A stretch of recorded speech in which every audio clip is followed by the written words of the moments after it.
ॐ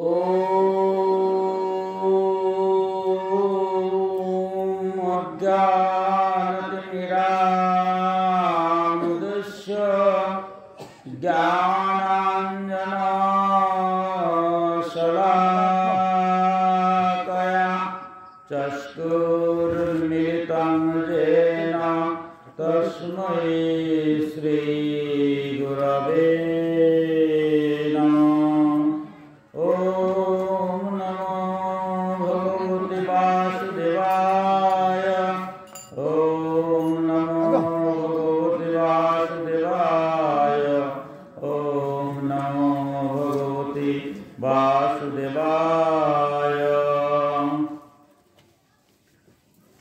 श्री उद्धवोवाच वदन्ति कृष्णस्यांसि बहुनि ब्रह्मवादिना तेषां विकल्पप्रधाननुहातैकमुक्तता भवोतुरारीतसामिन् भक्तियुगनुपित्किता निरुत्स सर्वतसङ्गं येन तस्या विषेण मना। परम भक्त उद्धव भगवान के उद्देश्य करे बोलছেন, हे भगवान श्रीकृष्ण, ब्रह्मवादी महात्मारा आत्मकल्याण हेतु बहु साधन पथेर कथा बोले थाकेन। सक्रिय माधुर्ये सकल पथই उत्कृष्ट बोले बोध হয়। এর মধ্যে কোনো বিশেষ পথের প্রাধান্য আছে কি? হে হর্তা কর্তা বিধাতা, আপনি তো এইমাত্র ভক্তিপথকে নিরপেক্ষ ও স্বতন্ত্র সাধন পথ বললেন, কারণ এই পথে সর্বাসক্তি থেকে সরে গিয়ে মন নিজের মধ্যে তন্ময় হয়ে যায়।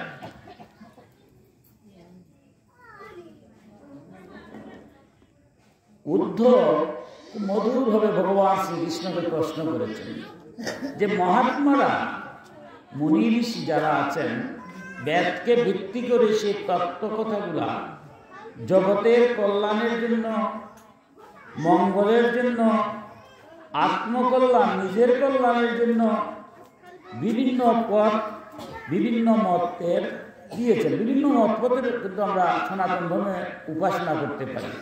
বলছেন প্রত্যেকটা মত বা প্রত্যেকটা পথ সবটি গ্রহণযোগ্য, কিন্তু সবচেয়ে সহজতম পথ, আমরা তো সবাই চাই, সব পথ তো আর কুসুমাকীর্ণ নয়, কণ্ঠকাকীর্ণ আছে, সহজ পথ কোনটা? হে ভগবান, তুমি কিছুক্ষণ আগে, অর্থাৎ ভগবান ভাগবতে বুঝাতে গিয়ে বলছিলেন, কি বলছেন, যে কিছুক্ষণ আগে তুমি বুঝিয়েছো যে ভক্তিপথকে নিরপেক্ষ ও স্বতন্ত্র সাধন পথ বলছো, যে ভক্তিপথ হচ্ছে সবচেয়ে উত্তম পথ। যত পথই আছে, আমরা পূজা করি, যজ্ঞ করি, অনুষ্ঠান করি, তপস্যা করি, ধ্যান করি, এগুলো সবই ভগবানকে পাওয়ার পথ। কিন্তু বলছেন উদ্ধব যে ভগবান, তুমি সকল পথের মধ্যে বলছো যে এক ভক্তিপথটা অত্যন্ত স্বতন্ত্র এবং নিরপেক্ষ একটা পথ, কারণ এই পথে সর্বাসক্তি থেকে সরে গিয়ে মন নিজের মধ্যেই তন্ময় হয়ে যায়। যে ভক্তিযুগটা এমন, ভক্তিযুগের মাধ্যমে যত কি হচ্ছে সর্বাসক্তি, যত ধরনের আসক্তি আছে আমাদের দেহ তো আমাদের ব্রহ্মার কায় থেকে এই কায়াটা হয়েছে। আমরা এই কায়ার মধ্যে, দেহের মধ্যে ষড়রিপু আছে, কাম, ক্রোধ, লোভ, মোহ, মদ এবং মাৎসর্য। এটার দ্বারা আমরা বারবার দূরে সরে যাই। আমরা যে ভালো কর্মে আসতে পারি না, জীবনে ভালোভাবে চলতে পারি না, তার একমাত্র কারণই হচ্ছে ষড়রিপুর দ্বারা। আমরা এই ষড়রিপুকে সরাবার জন্যই আমরা বিভিন্ন পথ মত, পূজা, যজ্ঞ, পার্বণ, তপস্যা, ধ্যান, কীর্তন, এগুলো অনেক কিছু আমরা করে থাকি। কিন্তু ভক্তি যুগটা হলো এত সহজ একটা যুগ, যে যুগের মাধ্যমে সমস্ত আসক্তিগুলা দূর হয়ে নিজের মধ্যেই তন্ময় হয়ে যায়। ভগবানকে পূজার জন্য আমরা বহু দূর যাই, কিন্তু নিজের দিকে একবার তাকাই না। ভক্তি যুগে গেলে পরে উপলব্ধি হয় যে আমার মধ্যে তো ভগবান আছেন। ভগবান যদি না থাকতেন তাহলে কেন আমরা আসতে পারতাম? আমরা চোখের সামনে কত আত্মীয় স্বজন মারা যাচ্ছে না, কেউ আমরা আটকাতে পারতেছি? পারেন। অর্থাৎ ভগবান দেহ থেকে যখন চলে যাচ্ছেন তখনই তাকে আমরা মৃত বলে ঘোষণা করছি। তাহলে আমরা সবাই জীবিত থাকবো এমন কথা আছে নাকি? আমরা কি সারা জীবন থাকবো এরকম? এই মুহূর্তে আমি এখানে মারা যেতে পারি, আপনিও মারা যেতে পারেন। কেউ বলবেন যে আপনি মারা যাবেন, বা আপনি, আমি বলতে পারবো করে মারা যাবেন। গোবিন্দ কৃপা করে আমাদের রাখছে বিদায় আমরা আসি। গোবিন্দ যদি দেহ থেকে এই মুহূর্তে চলে যায়, এই মুহূর্তে আমার নামও কেউ বলবে না, বলবে না, কেউ বলবে না। তাই ভক্তি মার্গে যখন যাওয়া যায় তখন উপলব্ধি করা যায় যে ভগবান আমার হৃদয়ের মধ্যে আছেন। এই উপলব্ধি যখন মানুষের হয় তখন মানুষের মধ্যে হিংসা বিদ্বেষ আর থাকে না। হিংসা বিদ্বেষ দূরীভূত হয়ে আত্মানন্দে বিভোর হয়, এই সংসারটা সুখের হয়, মধুর হয়। তাই উদ্ধব বলছেন, তুমি যে কথাটা বলছো যে ভক্তি যুগের মাধ্যমে আত্মোপলব্ধি হয়, সর্বাসক্তি দূর হয়, সেই ভক্তি যুগের বিষয়টা বিস্তারিতভাবে আমাকে বলো। আরো আমি শুনতে আগ্রহ যে ভক্তি যুগটা কিরকম মানুষকে আকর্ষণ করে, আর তুমি কেনই বা সকল পথের মধ্যে ভক্তি পথকে তুমি শ্রেষ্ঠ বলে বলেছ। এবার ভগবান উদ্ধবের কথায় সব ভক্তের উদ্দেশ্যে বলছেন, হে প্রিয় উদ্ধব, সকলের বুদ্ধি আমার মায়ার দ্বারা প্রভাবিত হয়ে থাকে। তাই তারা কর্ম সংস্কার ও রুচিভেদ অনুসারে আত্মকল্যাণের উপায় এক না বলে বহু বলে থাকে।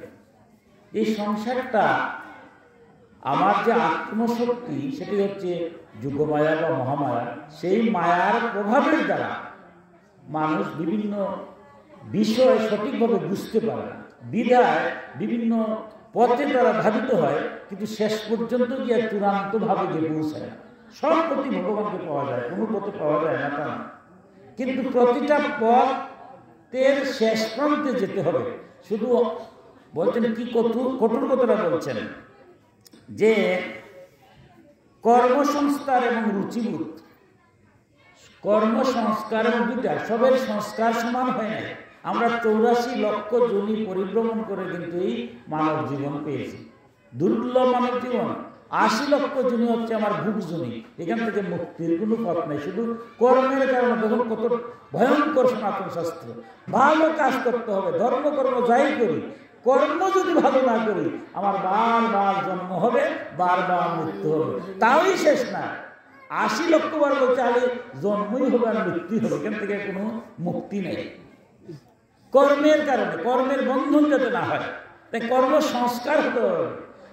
80 লক্ষের পরে 4 লক্ষ হয় মানব জন্ম, 4 লক্ষ মানব জন্ম। কত নম্বরে আমরা আস্থা জানি? পূর্বজন্মের কথা আমার লোকনাথ ব্রহ্মচারী ত্রিকালদর্শী বলা হয়, অর্থাৎ বিগত 3 জন্মের কথা তিনি বলতে পারছিলেন যে আমি ওই জায়গাতে জন্ম নিয়েছি, এর আগে এই জায়গাতে, এর আগে এই জায়গাতে। ভক্তরা কিন্তু তার কথা মতো অনেক দূরে, তখন তো এখনের মতো গাড়ি ঘোড়া ছিল না, তারপরেও যে দেখছে উনি যেভাবে বলছে এইভাবে তিনি জন্ম নিয়েছেন। তাইলে আমাদের যে কতবার জন্ম হয়েছে তা আমরা জানি না। তাই পূর্ব জন্মের সংস্কারের কারণে ইহকালে আমরা, যেটা গীতায় বলছেন যুগভ্রষ্ট, যুগভ্রষ্ট যারা আমরা আসছি, সবার কর্ম একরকম হয় না। তাই যারা বলছেন কর্মসংস্থান এবং রুচিভেদ, সবার রুচিও হয় না। যারা এই সংসারে আসছেন, মনুষ্যগুলো যারা আসছেন, তাদের সবাই পূর্বজন্মের সুকৃতির পরে। যেমন আজকে আপনারা ভাগবতের পাঠে সবাই আসছেন, কিন্তু এই ভাগবতই বলছে যে কলিকালে ভাগবত পাঠে সবাই আসবে না, আসার কথা না, কারণ পূর্বজন্মের স্বীকৃতি ভিন্ন। কলিকালে এই ভগবানের কথা শোনার জন্য কেউ আসার কথা না, কারণ জন্ম জন্মান্তরে স্বীকৃতির যারা ফল তারাই এখানে আসতে পারে, একজন না, অনেক জন্মের স্বীকৃতির ফল। তাই বলতে নানাভাবে, কিন্তু প্রতিটা কর্মই আমার ভাবতে হবে, যে কর্মই করি না কেন কর্মের গোবিন্দ যদি কৃপা না করে আমাকে মুক্তি না দেয়, তাহলে আমার মুক্তির কোনো উপায় নেই।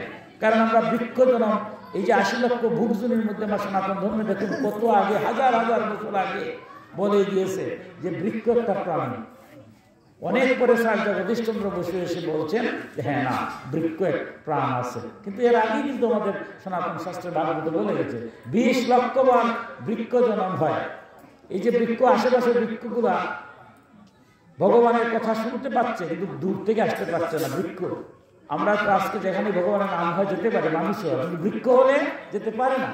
শেষ জন্ম হচ্ছে চন্দন, এই জন্যই চন্দন বৃক্ষ শেষ জন্ম দিয়ে গোবিন্দ সেবা হয়। সনাতন শাস্ত্রে আমার মায়েরা দেখবেন চন্দন ছাড়া কোনো কিছু হয় না। শেষ জীবন দিয়া ভগবানের সেবা করে, বৃক্ষ জন্ম শেষ। জলের মধ্যে গেলে পরে 9 লক্ষ বার জলে যে বিভিন্ন প্রাণী আছে 9 লক্ষ বার জন্ম হয়। শেষ জন্ম হচ্ছে শঙ্খ জন্ম, এই জন্য আমরা শঙ্কর জল ভক্তকে দিচ্ছি, ছিটিয়ে শঙ্কর ধ্বনি দিচ্ছি। শেষ জন্ম দিয়ে গোবিন্দর সেবা হয়। এই জন্ম যখন গেল আসলে আবার কীট পতঙ্গ 11 লক্ষ বার কীট পতঙ্গ হয়, জন্ম হয়। শেষ জন্ম হচ্ছে মধুকর মৌমাছি। মৌমাছি যে মধু সংগ্রহ করে, আমার মায়ের জন্য বৃদ্ধ মধু ছাড়া শুদ্ধ হয় না, মধু দিতে হয়। শেষ জীবন দিয়ে গোবিন্দের পূজা করে যাচ্ছে। এরপর আসছে পক্ষী, 10 লক্ষ বার পক্ষী হয়। শেষ জন্ম হচ্ছে ময়ূর। আমরা ময়ূর উচ্চ অনাদিরাদি গোবিন্দের মাথার যে মস্তকে দেওয়া হয়, শেষ জীবন দিয়ে সেবা করে যাচ্ছে। এরপরে আসছে কে? পশু, 30 লক্ষ বার পশু জন্ম হয়। শেষ জন্ম হচ্ছে গরু জন্ম। এই জন্য গরুর দুগ্ধ, দধি সমস্ত কিছু গোবিন্দের কাজে লাগে। এবং কিন্তু মারা যাওয়ার পরে গরুর যে চামড়া, সেটা দিয়ে আবার মৃদঙ্গ তৈরি করা হয়, যে হরিনাম কীর্তনে সেটা লাগে। শেষ জীবন দিয়া এই 80 লক্ষ থেকে মুক্তি হয়। এবং আর মুক্তির জন্য গোবিন্দ 4 লক্ষ বার আমার জন্ম দিয়েছেন। হয়তো এক সময় হাত ছিল না আমাদের কারো, হয়তো পা ছিল না, চোখ ছিল না, কত অসুখ বিসুখে ছিল, কিন্তু আমরা যারা পূর্ণভাবে আজ গোবিন্দের কৃপায় সংসারে আসছি, মাতৃগর্ভে যখন আমরা ছিলাম পিতৃ বসে বারবার কি করেছি, ভগবানকে বলছি যে একটা বার পৃথিবীর আলো দেখে এই যে আমি মাতৃ জঠরে আছি, এখান থেকে বাইরে হয়ে তোমারকে আর ভুলবো না। সমস্ত কর্ম করব, কিন্তু কর্মের মধ্য দিয়ে গোবিন্দকে আমরা ভুলব না। আমরা প্রতিজ্ঞা করে আসছি, কিন্তু আসার পরে কি আর আমরা সেই কথার মনে আছে? এই যে আপনারা ভক্তজন যারা, তারাই গোবিন্দের নাম গুণকীর্তন করেন, বিধায় আমার মতো অধমের সুযোগ হয় ভক্তের চরণধুলি নেওয়া। তাই আমার উদ্ধব বলছেন যে তুমি সেই তত্ত্ব কথা বলা, এই যে বারবার জন্ম আর বারবার মৃত্যু, ভুগজন 80 লক্ষ বার জন্ম, এরপর আবার মনুষ্য লোকের জন্ম 84 লক্ষ হওয়ার পরে যদি গোবিন্দের কৃপা হয়, আবার জন্ম মৃত্যু চক্রে ঘুরতে হবে। অতএব এখান থেকে মুক্তির উপায় তুমি বলছো সবচেয়ে শ্রেষ্ঠ উপায় কি বলছো? ভক্তিকে। তাই সেই তত্ত্ব কথা গোবিন্দ বলছেন, আমি তোমাকে সেই তত্ত্ব কথা বলছি। কেন আমি ভক্তিকে শ্রেষ্ঠ বলছি? এবার বলছেন, পূর্ব মীমাংসাপথের পথিক ধর্মকে, সাহিত্যাচার্য যাসকে, কামশাস্ত্র পথের প্রতি কামকে, যুগবেত্তা সত্য ইন্দ্রিয়জনকে, দণ্ডনীতি পথের প্রতীক ঐশ্বর্যকে, তাগি তাককে, লুকায়িত ভুককে মানব জীবনের স্বার্থ পরম লাভ বলে মনে করেন। কর্মযোগীগণ যজ্ঞ, তপ, দান, ব্রত, সংযম, নিয়ম আদিকে পুরুষার্থ আখ্যা দিয়ে থাকেন, কিন্তু এসবই তো কর্মমাত্র। এর ফলে যে লোকের প্রাপ্তি হয়, তার উৎপত্তি নাশ দুটি বর্তমান। কর্মফল ভোগ সমাপন হলে তাতে দুঃখই হয়ে থাকে। বস্তুত তার অন্তিম গতি অন্ধকারাচরণ, তার থেকে সুখ প্রাপ্তি তুচ্ছ, নগণ্য, এবং তা ভোগের সময়ও অস্বাদী দুর্যুক্ত থাকার কারণে সুখে পরিপূর্ণ থাকে। তাই এ সকল পথে গমন শ্রেয় নয়। এবার গোবিন্দ ব্যাখ্যা দিচ্ছেন। তাই তো চাচ্ছিলেন উদ্ভব যে কেন ভক্তিপথকে শ্রেষ্ঠ বললেন? আমার ভক্তিপথ ছাড়া তো অনেক পথ আছে, সেই পথ রে বাদ দিয়ে আপনি বলছেন শ্রেষ্ঠ। আর এবার গোবিন্দ সমস্ত কথা করে বলছেন ভক্তি ছাড়া অন্যান্য পথকে বলছেন শ্রেয় নয়। কেন শ্রেয় নয়, এটা প্রশ্ন থেকে যায়। শ্রেয়টা মানে কি? আমরা কিন্তু দুইটা জিনিস জানি, যে আমার দুইটা ঔষধ খেলে ডাক্তার যদি বলে যে আপনি সুস্থ হবেন, তার মধ্যে যদি ডাক্তার বলে যে না দুইটার মধ্যে আবার ওইটা খেলে আর দরকার নাই, তাহলে দুইটাই হবে। তবে যেটা খেলে আর দরকার নেই আমরা তো ওইটাই খাবো না। তাহলে দুইটাই বলছেন ভগবান, কিন্তু বলছেন যে অন্যান্য পথে ভগবানকে লাভ করা যায়, তবে এগুলা শ্রেয় নয়। কেন শ্রেয় নয়? কঠিন তত্ত্বপদ। তাহলে কি আমরা অন্য কর্মগুলো করবো না? কারণ কি কথাগুলো বলছেন? কারণ বেদের পূর্ব মীমাংসা এবং উত্তর মীমাংসা। পূর্ব মীমাংসার এই যজ্ঞ যে আমরা করছি, যজ্ঞ, পূজা, পার্বণ, এগুলো তো এখান থেকেই আমরা বেদ থেকেই আসছে, পরবর্তীতে পুরাণে। এই পুরাণকে ভিত্তি করেই তো আমরা যজ্ঞ করছি, পূজা করছি, অর্চনা করছি, ধ্যান করছি। কিন্তু ভগবান বললেন, কি বললেন? দেখো, কর্মযোগীগণ যজ্ঞ, যারা কর্মযোগী তারা কি করে? যজ্ঞ করে। যেমন পূজা, আমরা 12 মাসে 13 পূজা করি। এক ঈশ্বর, একমেব অদ্বিতীয়, এক ঈশ্বরের বিভিন্ন রূপকে আমরা আরাধনা করি। কত পূজা পার্বণ করি, যজ্ঞ করি, এমনকি হরিনাম যজ্ঞ, এটাও একটা যজ্ঞ, দেখেন না? কিন্তু তার চেয়েও ভক্তিকে উদ্দেশ্য স্থান দিয়েছেন। কেন? তপ, আমরা তপস্যা, দিন রাত তপস্যা করতেছি, ধ্যান করতেছি। দান, কত দান হচ্ছে। আমরা হরিনাম কীর্তনে দান করি, এমনে দান করি, দান শেষ নাই। ব্রত করছি, কত ব্রত করি। আজকে এইটা ব্রত, কালকে এইটা ব্রত, কালকে পরশু এইটা ব্রত, কত ব্রত করছি না? সংযম, নিয়ম, আমরা কত নিয়ম। সংযম মানে কতগুলো সনাতন ধর্মের নিয়ম আছে। ঘুরে উঠে যাবে, প্রত্যুষ গেল, কার্তিক মাস গেল, যিনি কাত্যায়নীর আরাধনা করেছিলেন গোপীরা গোবিন্দকে পাওয়ার জন্য, সেই কার্তিক মাসে আমরা ব্রত করি, কত কিছু করি না। কিন্তু ভগবান এবার ভাগবত এসে বলছে যে দেখো, এই যে কর্মগুলা, এগুলা সব ওই 2টি কর্মভোগ যখন সমাপন হয়ে যায় আবার দুঃখই পেতে হয়, তাই এগুলা শ্রেয় নয়। দেখুন, আমরা পূজা করছি, আমি 2টা উদাহরণ দিচ্ছি, পূজা আর যজ্ঞ, 2টা কথা। আমরা সনাতন ধর্মে সবচেয়ে বেশি বড় পূজা হয় কোনটা? দুর্গা পূজা। আর যজ্ঞের মধ্যে সবচেয়ে বেশি যজ্ঞ হয় কোনটা? নাম যজ্ঞ। এই 2টা হয় না? এই যে এখন শুরু হয়েছে, চতুর্দিকে নাম যজ্ঞ হবে। কিন্তু ভগবান আজ ভাগবতে বলছেন যে এই যজ্ঞগুলা করতে গেলেও যদি ভক্তিহীন হয়, এই পূজা যজ্ঞ করে কোনো লাভ হবে না। কারণ ভক্তিহীন পূজা, ভক্তিহীন যজ্ঞ বৃথা। কেন বললেন? দেখুন 2টা ঘটনা। আমরা সব পূজা পালন করছি, পূজার কতগুলো বিধান আছে, নিয়ম আছে। পূজার করতে গেলে আবাহন করতে হয়, বিসর্জন করতে হয়, নিয়মের মধ্যে। নিয়ম ছাড়া পূজা হবে না। আমরা ধরুন, আমরা দুর্গা পূজার কথাই বলি, 3 দিন মাকে, আদ্যাশক্তি মাকে ডাকি না? আচ্ছা, পূজাটা কিরকম করে? চতুর্দিকে একটু তাকাই, ক্ষমা করবেন আমার আজকের কথাগুলো, আপনার ভাগবতের কথা বলতে হবে। কারণ আমরা সনাতন ধর্মীরা আজকে যে কোথায় গিয়ে পড়ছি, একবার বিবেককে চিন্তা করবেন। আজ ভাগবত কেন বলছে পূজা হবে, দুর্গা পূজা, মা আসছেন, দুর্গা পূজার সময় যাবেন, যখন দূর থেকে শুনবেন এমন গান বাজছে যেখানে যে পূজা হচ্ছে না, যাত্রা গান হচ্ছে, বুঝতে পারছেন?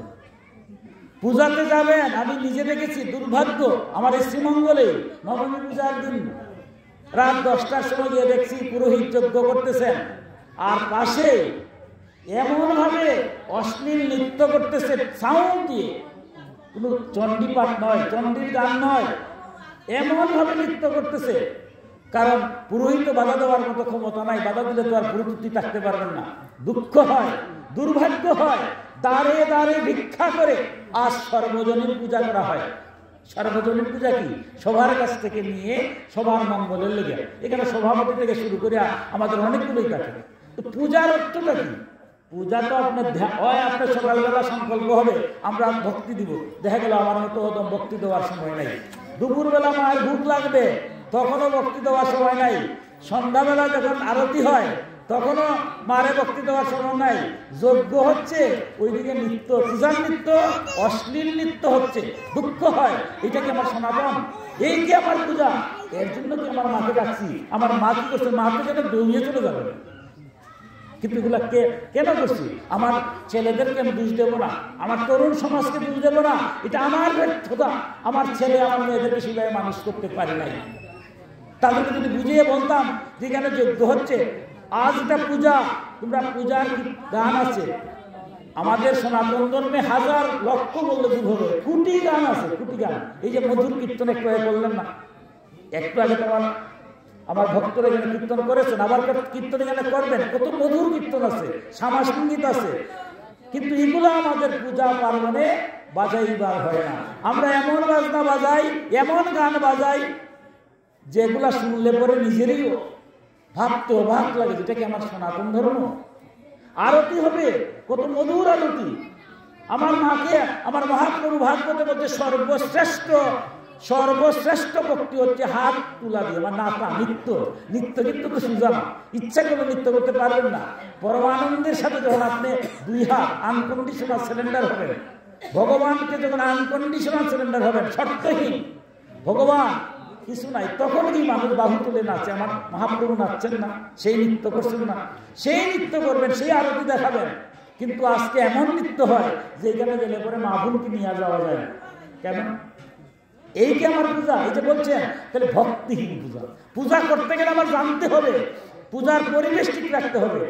যে জল দিলাম একটু আগে আপনাদের, শঙ্কের জল আপনারা মাথায় দেই নাই, এবার এই জলটা যদি ফ্রিজের মধ্যে 1 ঘন্টা রেখে দিই আর ওই জল দিয়ে যদি আপনার মাথায় বাড়ি, তাহলে কি শান্তি পাবেন? মাথাটা ফেটে যাবে, রক্ত হয়ে যাবে।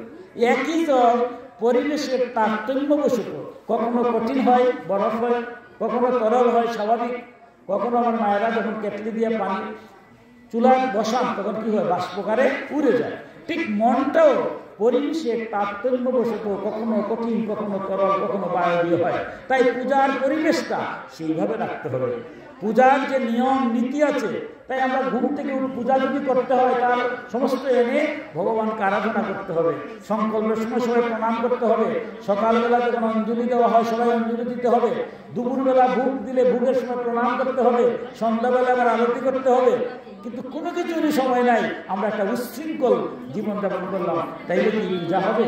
এটা কি মঙ্গল হবে? আমার ভগবান গীতায় কি বলছেন? হে অর্জুন, শাস্ত্রবিধি লঙ্ঘন করিয়া কোনো কর্ম করিও না, করিলে ইহকালেও শান্তি নাই, পরকালে মুক্তি নাই। অতএব অর্জুন, কোন কর্ম করবে আর কি করবে না শাস্ত্রেই তোমার প্রমাণ। তাই শাস্ত্র জানো, জানিয়া শাস্ত্রানুযায়ী কর্মে প্রবৃত্ত হও। অতএব আমার যদি পূজা পার্বণ যোগ্য করতে হয় সেইভাবে করতে হয়। আমি সংক্ষেপে বললাম, আমরা সরস্বতী পূজা আছে, লক্ষ্মী পূজা আছে, কত পূজা 12 মাসে 13 পূজা হচ্ছে। যে পূজাই করে ভগবানের শক্তি। গীতায় কি বলছেন? যারা জেনে কিংবা না জেনে কোনো কিছু পাওয়ার জন্য অন্য দেবতার পূজা করে, তারা আমারই পূজা করে।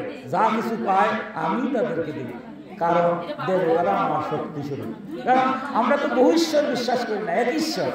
ঈশ্বর এক, তার এক একটা রূপ। আমরা এই সংসারে আসি, কামনা বাসনা ত্যাগ করতে পারি না। তাই কামনা বাসনার জন্য আমরা বিভিন্ন দেবদেবীর পূজা করব, কিন্তু সাত্ত্বিক ভাব নিয়ে, তামসিকতা রাজসিকতা বাদ দিয়ে, অহংকার শূন্য হয়ে সাত্ত্বিক ভাব নিয়ে পূজা করব, মঙ্গল হবে। এবার আমি সংক্ষেপে যাচ্ছি আমার মহাপ্রভুর কথা। এই যে মহাপ্রভু আমাদের ধরেন 535 বছর আগে এই হরিনাম যজ্ঞ অনুষ্ঠান দিলেন। এর আগে তো হরিনাম ছিল। তারক ব্রহ্ম নামটা যে হরে কৃষ্ণ কৃষ্ণ কৃষ্ণ হরে হরে, হরে রাম রাম রাম হরে হরে। এই তারক ব্রহ্ম নাম তো মহাপ্রভু এসে বিলাইলেন, কিন্তু এর অর্থই না যে মহাপ্রভু নিজেই টানছেন। এটা আগেও ছিল। কোন সময় ছিল? আপনি রাধা পবিত্র যেতে পারবেন। অনেকেই বলেন যে তারক ব্রহ্ম হরিনাম বেদে নাই, গীতায় নাই, এরকম আমাদের প্রশ্ন হয়, করতে পারে, জানার দরকার, জানা উচিত। আমরা যে একটা মহাপ্রভু কোথা থেকে পেলেন, এমনি কি নিয়ে আসছেন? কারণ আমাদের সনাতন ধর্মের যত তত্ত্বকথা, যেমন ভাগবতের যদি আপনি মাহাত্ম্য জানতে চান, গীতার মাহাত্ম্য যদি জানতে চান, হরিনামের মাহাত্ম্য যদি জানতে চান, তাহলে যেতে হবে রাধাতন্ত্র, বৈষ্ণবীয় তন্ত্র। স্বয়ং পরম বৈষ্ণব দেবাদিদেব শিব তিনি ব্যাখ্যা করেছেন, সমস্ত ব্যাখ্যা করেছেন। ঠিক দাপর যুগে ভগবান শ্রীকৃষ্ণ যখন আসছেন, তিনি বুঝতে পারলেন এই কলিযুগ জীব, এরা তো মারাত্মক অবস্থা। ধর্ম কর্ম পূজা পার্বণ এগুলা করবে ঠিকই, কিন্তু এগুলা তো সাত্ত্বিক ভাব নিয়ে করা সম্ভব হয় না। তার একটা উপায়, গুরুদেব মন্ত্র দিবেন, কর্ণ শুদ্ধি যদি না হয় তাহলে মন্ত্র হয়। কর্ণ আগে শুদ্ধি করতে হবে। আপনি যে মন্ত্রে, আমরা 5টা মত আছে সনাতন ধর্মে। বৈষ্ণব মত অর্থাৎ যারা বিষ্ণু আরাধনা করেন, শাক্ত মত অর্থাৎ যারা মাতৃরূপে ভগবানকে মা রূপে যারা কল্পনা করেন, মা রূপে যারা রাখেন, এটা হলো শাক্ত। তাহলে আর বিষ্ণু মত, তারপরে শাক্ত মত, তারপরে গানপত্য যারা গণেশের আরাধনা করেন। ভারতের এক একটা অংশ দিয়ে দেখেন শুধু গণেশ বন্দনা, এক এক অংশে একটা। তারপরে আসছে সূর্যের যারা আরাধনা করেন তারা সৌর, আর শিবের আরাধনা যারা করেন তারা শৈব। এই 5টা মতে কিন্তু আপনি যে পূজাই করেন, লক্ষ্মী পূজাই করেন আর বিষ্ণু পূজাই করেন, পঞ্চদেবতার পূজা ছাড়া কোনো পূজা হয় না। গীতা পাঠ করেন আর ভাগবত পাঠ করেন, প্রথমেই পঞ্চদেবতার পূজা করতে হয়। কারণটা কি? যে একই ঈশ্বর বিভিন্ন রূপে। আমরা 5টা মতের অধিকারী, কাউকে আমরা কটাক্ষ করবো না। আমার গুরু প্রদত্ত যে মত, সেই মতের প্রতি শ্রদ্ধা, কিন্তু অন্য মতকে অশ্রদ্ধা করবো না। কারণ আমার ভগবান কি সবের মধ্যে নাই? ঈশ্বর সর্বাঙ্কলিদান ব্রহ্ম, সর্বত্রই তিনি বিরাজ করছেন, তিনি আছেন। তাই আমরা সনাতন ধর্মে বহু মতকে একই পথে যাওয়ার রাস্তা মনে করি, কাউকে আমরা কটাক্ষ করবো না। কিন্তু প্রতিটা মতটার মধ্যে একটা নিয়ম নীতি আছে। ঠিক মহাপ্রভু কি করলেন, আমার ভগবান শ্রীকৃষ্ণ কি করলেন, যে যারা 5 মতের গুরুদেব আছেন, যারা গুরু আছেন, গুরু মন্ত্র একমাত্র গুরু জানেন আর শিষ্য জানেন, আর কেউ জানে। তৃতীয় গুরু আমাদের সনাতন বলছে, বলা যাবে না। কিছু কিছু নিয়ম আছে যে এখন তো সনাতন সমাজে যা ইচ্ছা, আমার যা ইচ্ছা তাই আমি করবো, শাস্ত্র মালাইবার দরকার নাই। কিন্তু একটাবার ভাবি না যে শাস্ত্রবিধি লঙ্ঘন করলে ইহকালে শান্তি নাই, পরকালে মুক্তি নাই। গায়ত্রী মন্ত্র হলো মাইকে বাজে, কিন্তু এটা ধ্যান বীজ মন্ত্র, এটা ভূমি শুনবে না। কারণ গুরু পরম্পরা, আপনার গুরুর বীজ মন্ত্র যদি হলে শুরু করি মাইকের মধ্যে, এটা কি হবে? এটা ধ্যানের জিনিস, বুঝতে হবে, কতগুলো নিয়ম আছে। তাই গুরু এবং শিষ্য ভিন্ন কেউ জানে না, কিন্তু গুরু যখন আপনাকে মন্ত্র দিলেন, কর্মশুদ্ধি করতে হয়। অর্থাৎ যে মন্ত্রই হোক, এটা বিষ্ণু মন্ত্রই হোক, শাক্ত মন্ত্রই হোক, শৈব মন্ত্রই হোক, এই 5টা মন্ত্রই দেওয়া হয়। 5টা মন্ত্রের বীজ একই, কিন্তু আপনার কর্মশুদ্ধি ছাড়া কোনো মন্ত্র দেওয়া হয় না। এই কর্মশুদ্ধিটা কোনটা? তারক ব্রহ্ম নাম। এই হরিনাম ভিন্ন কারো কোনো যে কোনো শাস্ত্রে তারক ব্রহ্ম নাম ছাড়া শাক্তমত বৈষ্ণবমত কোনো মতেই কর্মশুদ্ধি হয় না। ওই তারক ব্রহ্ম কলিকালে নাম দেওয়ার দিয়ে তারপরে বীজ মন্ত্র দেয়। অর্থাৎ এই তারক ব্রহ্ম নাম এর চেয়ে বড় কোনো শক্তি নাই। তাইলে গুরু পরম্পরাই ছিল। আর মহাপ্রভু এসে দেখলেন যে কলহত জীব, এটা তো কীর্তনও করা যায়। আমরা এটা কিন্তু বীজ না, কিন্তু কর্মশুদ্ধির জন্য এটা ছাড়া কোনো মুক্তি নাই। কলিকালে তারক ব্রহ্ম নাম ছাড়া আপনার দুর্গা পূজা যদি হয়, যজ্ঞ হবে, যজ্ঞ শেষে দেখবেন বলা হয় হরেন নাম হইব কেবলম কলো নাস্তিব গতিরেন্দ্রতা হরে কৃষ্ণ কৃষ্ণ কৃষ্ণ হরে হরে হরে রাম রাম রাম হরে হরে। অর্থাৎ পূজা যদি আমার বিঘ্ন টিঘ্ন যা কিছু ঘটে, ওই নামের দ্বারা সব থেকে আমি মুক্তি পাবো। এত কঠিন, সমস্ত কিছু তারণ হয়। জগতে এমন কিছু নাই দোষ যেটা তারিত হয় না, এর জন্য যে নাম তারক ব্রহ্ম নাম, সব তারণ হয়। তাই সেই যে নামটা আমরা বলছি শিরোনাম 32 অক্ষর, কিন্তু এটা মুখের মধ্যে রাখা। দেখুন, আমার কথায় রাগ করবেন না, আমি কাউকে উদ্দেশ্য করে বলছি না। বিবেক জাগাতে হবে, আমার ধর্মটা কি জানতে হবে। আমি মুখে বললাম একটা, কাজ করলাম আর একটা, হবে নাকি? আমি বলছি শিরোনাম 32 অক্ষর শাস্ত্রে, তাহলে 16টা নাম হবে, 32টা অক্ষর হবে। আপনার 33টা অক্ষর দিলে কিটা নাম হবে? শরৎ পূজাতে এখনো কালিকা আপনারা দেখছেন, আগুনের মধ্যে মা কালী নিত্যন আছেন। বর্ষি এখনো গাতে না, বর্ষিতে এখনো গাতে। কোনো বিজ্ঞানী সে বলছে যে এটা ভুল, বলতে এটা অলৌকিক শক্তি। কি দিয়ে গাতে? মন্ত্র দিয়ে গাতে। কারণ মন্ত্রটা, আমি মন্ত্র জানি না, আমি যদি বলে আমি বর্ষি গাতে শুরু করি, তাহলে কি হবে না? কারণ এই মন্ত্রতে জানে সেই গাতে পারে, একটা রক্ত তো আসে না। মন্ত্র কি গুণ নাই? সেই মন্ত্রটা হরিনাম, শিরোনাম 32 অক্ষর। মহাপ্রভু বললেন দ্বারে দ্বারে গিয়ে যে হরে কৃষ্ণ কৃষ্ণ কৃষ্ণ হরে হরে, হরে রাম রাম রাম হরে হরে। পরবর্তী পর্যায়ে যে আমার গোবিন্দ খুব সকালবেলা গুষ্ঠে গিয়েছিলেন, আর রাত্রে তিনি জীবাত্মার পরমাত্মার যে রাস করেছেন। তাহলে গুষ্ঠে যখন গেলে যে লীলা করছেন, অষ্টকালীন লীলা, তাহলে অষ্টপ্রহর ব্যাপী হরিনাম হবে। অষ্টপ্রহর, 8টা প্রহর, মানে 4 প্রহরের দিন, 4 প্রহরের রাত, 8 প্রহর হরিনাম কীর্তন হবে। কিভাবে হবে? অষ্টকালীন। আমার মামা এখানে বসার, যিনি কীর্তনের রাজা, আমার শ্রীনাথ মামা, কি মধুর কীর্তন করেন। যে কীর্তন যখন যদি শুরু করেন, আপনাকে বলা লাগবে না, ওই কীর্তন শোনা মাত্র সুখের জন্ম মাঝে আজকে রাত্রে 12টায় শুরু করেন রাস সুরে, শুধু কৃষ্ণ নামটা আপনার কেউ বলা লাগবে না। নিজের অজান্তে দেখবেন সুখের জল ধরতেছে। কারণটা কি? কারণ জীবাত্মার সাথে পরমাত্মা, আমার ভগবান আমার দেহের মধ্যে আছে, অথচ আমি এই দেহটারে কত কাজে যে লাগাচ্ছি, কিন্তু গোবিন্দর সেবা করতে আমার সময় হয় না। এই যে অতৃপ্তি বাসনা, আমার ভগবান থেকেও আমি বসতে পারতেছি না। রাস সুর যখন বলা হয়, তখন এই তত্ত্বটা উপলব্ধি হয়, তখন মানুষ কাঁদতে, সুখের জল এমনিতেই আসে। সুখের জল কেমন আসে? সেই উপলব্ধি যখন হয় তখন আসে। তাই সকালবেলা তিনি বুঝতে গেলেন, রাত্রে রাস করেন, অষ্টকালীন সুরে অষ্টকালীন হরিনাম করেন। কিন্তু দেখুন, আজকে আমরা বিবেক বিবেচনা করি, দ্বারে ভিক্ষা করে আমরা টাকা আনছি, কিসের জন্য? হরির নাম। মূল বিষয়টা হচ্ছে হরির নাম। যে নাম, এমন নাম আমি না বললে হবে, আমি ঘরে বসে আছি, ঘুমাই আছি, কিন্তু এই নামের একটু মাহিত্য সুকর্ণ গোচরে আমি ভাবেই হোক আর অভাবেই হোক শোনা মাত্রই আমার সমস্ত তাপ দূরীভূত হয়। এক তো কোটিটা মহামন্ত্র, এর চেয়ে মন্ত্র আর কিছু নাই। কারণ স্বয়ং শ্রীহরি নারায়ণ সেই যুগমায়াকে আরাধনা করে সহস্র বছর আরাধনা করে সেই বীজ মন্ত্র পেয়েছিলেন। আর আমার নারদ মুনি সেই বীজ মন্ত্রটা নিজের বিনার তারা এনেছিলেন। সেটাই কলিকালে তার ব্রহ্ম হরিনাম। এই জন্য যেমন অধিবাস কীর্তনের আগের দিন যুগমায়ার ঘট বসানো হয়, যার মাধ্যমে স্বয়ং নারায়ণ এই মন্ত্র পেয়েছিলেন, সেই তারই আত্মাশক্তি যুগমায়ার ঘট বসিয়ে তাকে পূজা করা হয়। দেখবেন প্রতি হরিনাম কীর্তনের আগের দিন যুগমায়ার ঘট বসানো হয়, যে নামটা আমরা পেলাম। কিন্তু আজকে আমরা দেখি কি সেই হরিনাম কীর্তনের অষ্টপ্রহর বা কীর্তন বা ষোড়শ প্রহর বা 24 প্রহর, আমার মতো অধমের কথা বলছি, কোনো ভক্তের কথা বলছি না, আমার মতো অধমের অবস্থা হচ্ছে যে আমি কিছু চাঁদা দিয়ে দিলাম 2000 টাকা, অথবা কিছু টাকা মানুষের কাছ থেকে নিয়ে আসলাম, আমি একটা কীর্তন শুরু করে দিলাম, কীর্তনের দলগতকে ঠিক করলাম, ক্ষমা করবেন আমার কটাক্ষ করছি না, ওরা আসলো, এরা কি কীর্তন করলে করুক, দুপুরবেলা কিছু খেলাম, এরপর আমরা সবাই হয়ে হুল্লা করিয়া চিল্লিয়ে মিলিয়ে চলে গেলাম। প্রশ্নটা হলো যে নামের জন্য তারা আনলাম, হয়তো একটা দলকে আমি 50,000 টাকা দেবো, তারা যদি 10,000 50,000 টাকা ফুরাইয়েন নাকি 1,000 টাকা কম দেওয়া যায়? কম দেওয়া যায়। কিন্তু আমরা কি প্রণাম করে তাদেরকে বলতে পারি না যে দেখুন আপনারা যে হরিনাম করছেন কার প্রতিনিধি? এই যে আমরা হরিনাম করি এখন আছে, এই যে দেখেন দুই দিকে দুইটা কুল বাজে, এই দুইটা কুল কার প্রতিনিধি? নিত্যানন্দ এবং শ্রীবাস, তারা দুইজন মহাপ্রভু কীর্তন করেছেন, সামনে থেকে দাঁড়ে দাঁড়ে গিয়ে কীর্তন করেছেন। এই মহাপ্রভুর প্রতীক হচ্ছে যিনি হারমোনিয়াম বাজান, উনি হচ্ছেন মহাপ্রভুর প্রতিনিধি।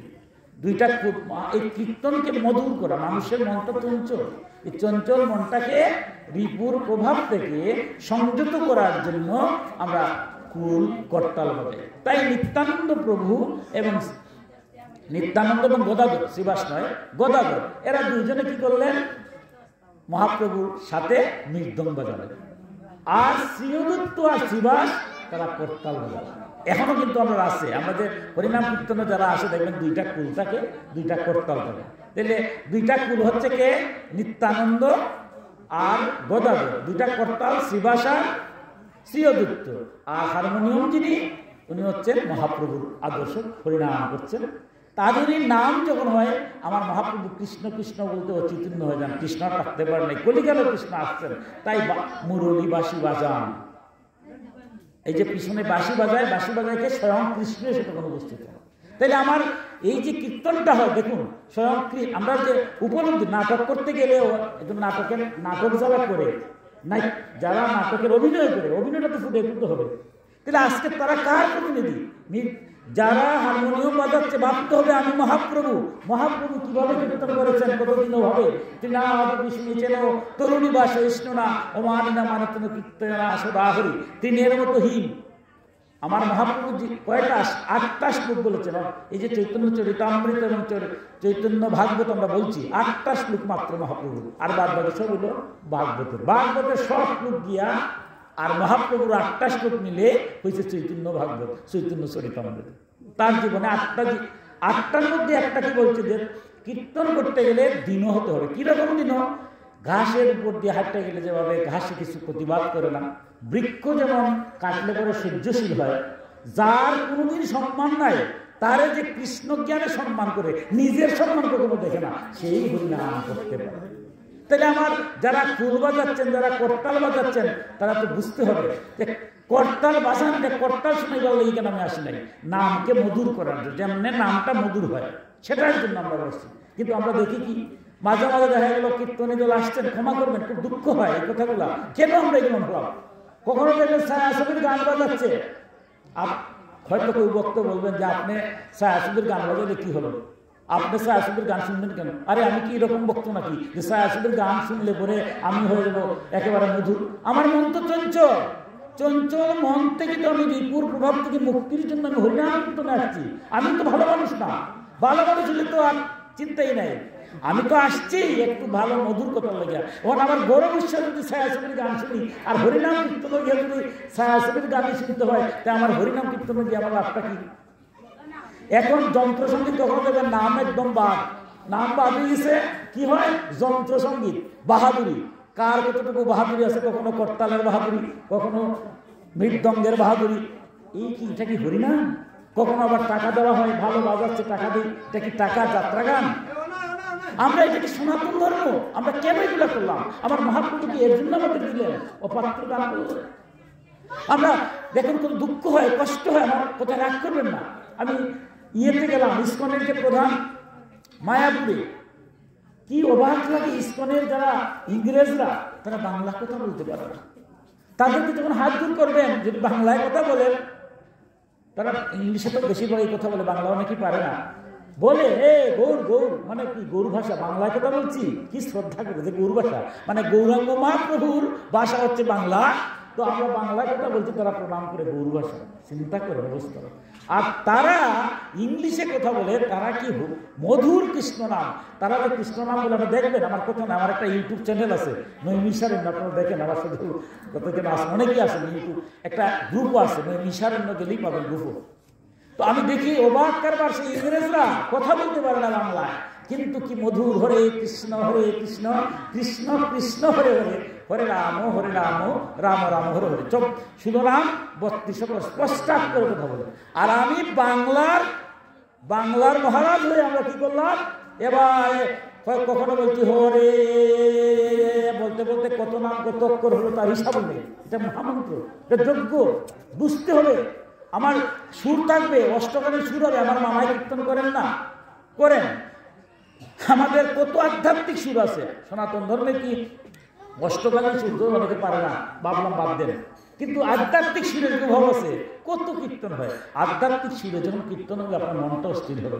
তাই আমরা এই যে বলছেন আজকে কেন ভাগবতের কথাটা, কেন আজকে উদ্ধবকে যাওয়ার আগ মুহূর্তে বলছেন, আজকে যে কথা ভগবানের কথাটা কোন সময়, সংসার থেকে তিনি চলে যাবেন। আর উদ্ধব জেনে ফেলছে যে তুমি চলে যাবে, তাই কিছু কথা বলে যাও। তাই উদ্ধবই প্রশ্ন করেছে, আর ভগবান বলছেন যে দেখো কেন এগুলো আমি বলছি, শ্রেয় নয়, তাই কীর্তন করবা, যজ্ঞ যদি করতে হয় যজ্ঞের নিয়ম জানতে হবে। কারণ ভগবান বলছেন যে শাস্ত্রবিধি লঙ্ঘন করিয়া কোনো কার্য করিবে না, করলেই হোকালেও শান্তি নাই, পরকালেও মুক্তি নেই। তোমার হরিনাম যখন করবো, হরিনাম যজ্ঞের নিয়ম জানতে হবে। তাহলে সেই দলগুলাকে আনবো, এনে ষষ্ঠাঙ্গে প্রণাম করবো, বলে দেখুন আপনারা অষ্টকালীন সুরে হরিনাম কীর্তন করুন, অথবা যদি না পারেন, আমাদের সনাতন ধর্মে আধ্যাত্মিক সুরের অভাব নেই, আধ্যাত্মিক সুরে আপনি হরিনাম কীর্তন করেন, তবে শিবনাম 32 অক্ষর যেন হয়। আপনারা কোনো অবস্থায় যারা ছোট করেন না। আজ সনাতন ধর্মের হরিনাম এ গেলে পরে দক্ষ হয়, লজ্জা হয়, এটা কি আমার হরিনাম, আমার মহাপ্রভু এটা দিয়েছিলেন, আমি তো মোহগ্রস্ত হয়েছি। আজকে যে কথাগুলো বলছি হয়তো অনেকে রাগ করবেন, আমি ক্ষমা চেয়ে নিচ্ছি। এই কথাগুলো বলতে হবে, এটা বলতে হবে আমার মঙ্গলের জন্য। দ্বারে দ্বারে ভিক্ষা করে আজকে এই যে হরিনাম কীর্তন হচ্ছে, সবাই টাকা দিচ্ছে, এটার প্রতি আমি যারা টাকা আনছি আমরা দায়ী আছি। কারণ যারা টাকা দিচ্ছে তারা তো হরিনামের জন্য দিচ্ছে। আমি এটা কি নাম করলাম, পূজা করলাম না, পূজা না যুদ্ধ কিছুই হলো না, একটা উরুস্তুলি কারবার। আমরা যখন কতগুলো খিচুড়ি খেলাম, ক্ষমা করবেন, খিচুড়ি তো প্রসাদ ভালো, কিন্তু একটা কথাটা কি বলছি, খিচুড়িকে প্রসাদ তুলে খাইতে হবে। ভগবানের নাম যখন খাবো, তাহলে ঘর বসে খিচুড়ি খাওয়া যায়, খিচুড়ি করা হয় না, এটা কি প্রসাদ হবে? গোবিন্দর নামে নিবেদন হতো। তাই আমি গোবিন্দের নামে নিবেদন করা খিচুড়ি খাওয়ার জন্য, প্রসাদ খাওয়ার জন্য আমি মন্দিরে যাচ্ছি। সুতরাং সেইখানে হরির নাম যেখানে হয়, প্রসাদ এমনি হয়ে যায়। তাই ভগবান কি বলছেন যে দেখো, এই যে কর্মের কথা বলছি, দানের কথা বলছি, কর্মযোগীগণ যজ্ঞের কথা বলছি, কারণ এগুলো সঠিকভাবে যদি না হয় তাহলে এগুলা শ্রেয় নয়। কারণ এগুলো প্রত্যেকটাই সঠিক হবে যদি সেটার মধ্যে ভক্তি থাকে। আপনার যখন পূজা করবেন ভক্তি থাকবে, তখন এই সমস্ত ভংসন করা যাবে না। কেউ করবে সনাতন ধর্মে আমি পূজা করবো, পূজায় দূর থেকে বুঝতে হবে যে না, এখানে পূজা হচ্ছে। এখন যজ্ঞ হচ্ছে, আমি যদি কীর্তনাসনে যাই, এমন কি আজকে আমার দেখুন, আমার মায়েরা এখন কীর্তন করে, আমি খুব খারাপ লাগে, দুঃখ হয়। কেন কথাটা বলছি, কারণ আমি হয়তো অনেক জায়গায় যেতে পারি না, হয়তো এক জায়গায় ধর্মসভা গিয়েছি, আগের দিন গীতার কথা বলে আসছি, পরের দিন আমার দেখা গেল কীর্তনী দল এমনভাবে কীর্তন করছে, তো ইউটিউবের যুগ, আমার কাছে আবার অনেকে পাঠাইয়া বলে স্যার কালকে তো গীতা পাঠ করে আসছিলেন, দেখেন আপনার কি মধুর কৃষ্ণ নাম হচ্ছে। কি করছে মায়েদের দল, আমার মার দিকে তাকাইলে আমার মা বুঝতে হবে। মা যদি উচ্ছৃঙ্খল হয়ে যান তাহলে কি মা বলা যাবে? আমার মায়েরাও আজকে হরিনাম কীর্তনের দল করেন, ভালো কথা, এটা খুব খুশির বিষয়। মায়েরা আসবেন, কিন্তু মাতৃবত্ব থাকতে হবে। এখন আমি নাচ শুরু করে দিলাম, এমন না শুরু করলাম যে দেখতে লজ্জা হয়, মনে হয় এটা কি হরিনাম। আজকে দেখেন না আমার কথাগুলো, এই যে আমি বলছি আমার একটা নৈমিষারণ্য নামে একটা গ্রুপ আছে, এগুলো আমি ছাড়ি না, কিন্তু প্রতিদিন আমার কাছে পাঠায় দেখুন এই কি হরিনাম। আমার শালীনতার মধ্য থেকে আমার ভক্তি যুক্ত থাকতে হবে, ভক্তি ছাড়া এগুলা করার দরকার কি? আমরা কেন পারি না? যারা কীর্তন করে তারা যদি 1000 টাকা কম নিতে পারে না, আর আমরা তারা আনি, তারা বলতে পারে না যে আপনি এমন নৃত্য করবেন না যেটা খুব খারাপ লাগে, মা বোন সবাই নিয়ে আমরা কীর্তন করতেছি, আধ্যাত্মিক সুরে আপনার কীর্তন করবেন, করবেন না, 1 টাকা পাবেন না, পরিষ্কার কথা। তাইলে কি করবে? আমরা মোহ বুঝতেছি, লক্ষ লক্ষ টাকা দিয়ে আমরা টাকা আশেপাশে দেখেন না, চিন্তা করে দেখেন, আমার জ্ঞানী গুণীর অভাব নেই সনাতন ধর্মে। একটা অনুষ্ঠান যদি হয়, সাংস্কৃতিক অনুষ্ঠানের লেগে ধর হলে 1 লক্ষ টাকা বাজে, গায়ক আনলাম, গায়কে কি গান গাচ্ছে? পয়সা ছবির গান, নাইলে কির বন্ধনা। কিন্তু ওই যারা আনলাম তারা কেন বলতে পারি না যেখানে আসছে না, এখানে ধর্মীয় স্থান, ধর্মীয় গান তারা একটা কেন গাবেন না? এমন লোক আছে আমাদের এই বিশ্বের মধ্যে, এমন কোন ধর্ম আছে যে তার উপাসনালয়ের মধ্যে গিয়ে দংশন করে। প্রত্যেকের ধর্মের প্রত্যেক উপাসনালয় শ্রদ্ধার যোগ্য, সব উপাসনালয়কে আমরা শ্রদ্ধা করি, কিন্তু আমরা সনাতন ধর্মের উপাসনালয়টা হয়ে গেছে একটা খেলার পাত্র। 1 লক্ষ টাকা দিয়ে গায়ক আনবো, আন্না ছায়াছবির গান গাওয়াবো, আধুনিক গান গাওয়াবো। অথচ আমার সনাতন ধর্মে হাজার হাজার লক্ষ লক্ষ গান আছে যে গান গাইলে পরে আমার মনটা স্থির হয়।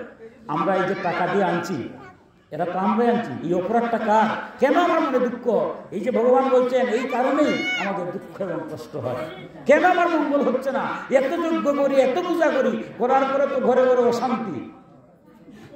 আপনারা যারা ভক্ত তারা অশান্তি নেই, আমার মতো অধম যারা অশান্তি। তাই বারবার ভাগবত সতর্ক করছেন না, একটা কাজ অন্যায় নিজেও করবো না, যেই অন্যায় করুক তার বিরুদ্ধে আপনি দাঁড়াবেন। এটি তো ভগবান শ্রীকৃষ্ণকে ডাকতে হবে কুরুক্ষেত্রের যুদ্ধে। তিনি কি করেছেন? তিনি কি নিরপেক্ষ ছিলেন? নিরপেক্ষ ছিলেন না। আমার ভগবান নিরপেক্ষ থাকলে কি অর্জুনেরা বাঁচতে পারত? অর্জুনের সারথি হয়েছে, বলছেন যুদ্ধ করবেন না, যুদ্ধ করছেন, কারণ বিশ্বলোকে যুদ্ধ করেন নাই। ন্যায় সত্য ধর্ম, যেখানে অন্যায় হবে, যেখানে অসত্য হবে, এখানে আপনি প্রতিবাদ করতে হবে, এটার নামই ধর্ম। আমার ভগবান আলী কৃষ্ণ নিজে কি করে গেছেন?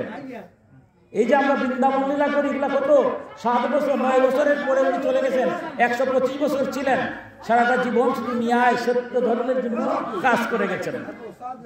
তাই এবার উদ্ধবকে বলছেন, উদ্ধব সর্বক্ষেত্রে ভক্তিহীন যদি পূজা হয়, ভক্তিহীন যদি যজ্ঞ হয়, এগুলা কোনো লাভ হবে না।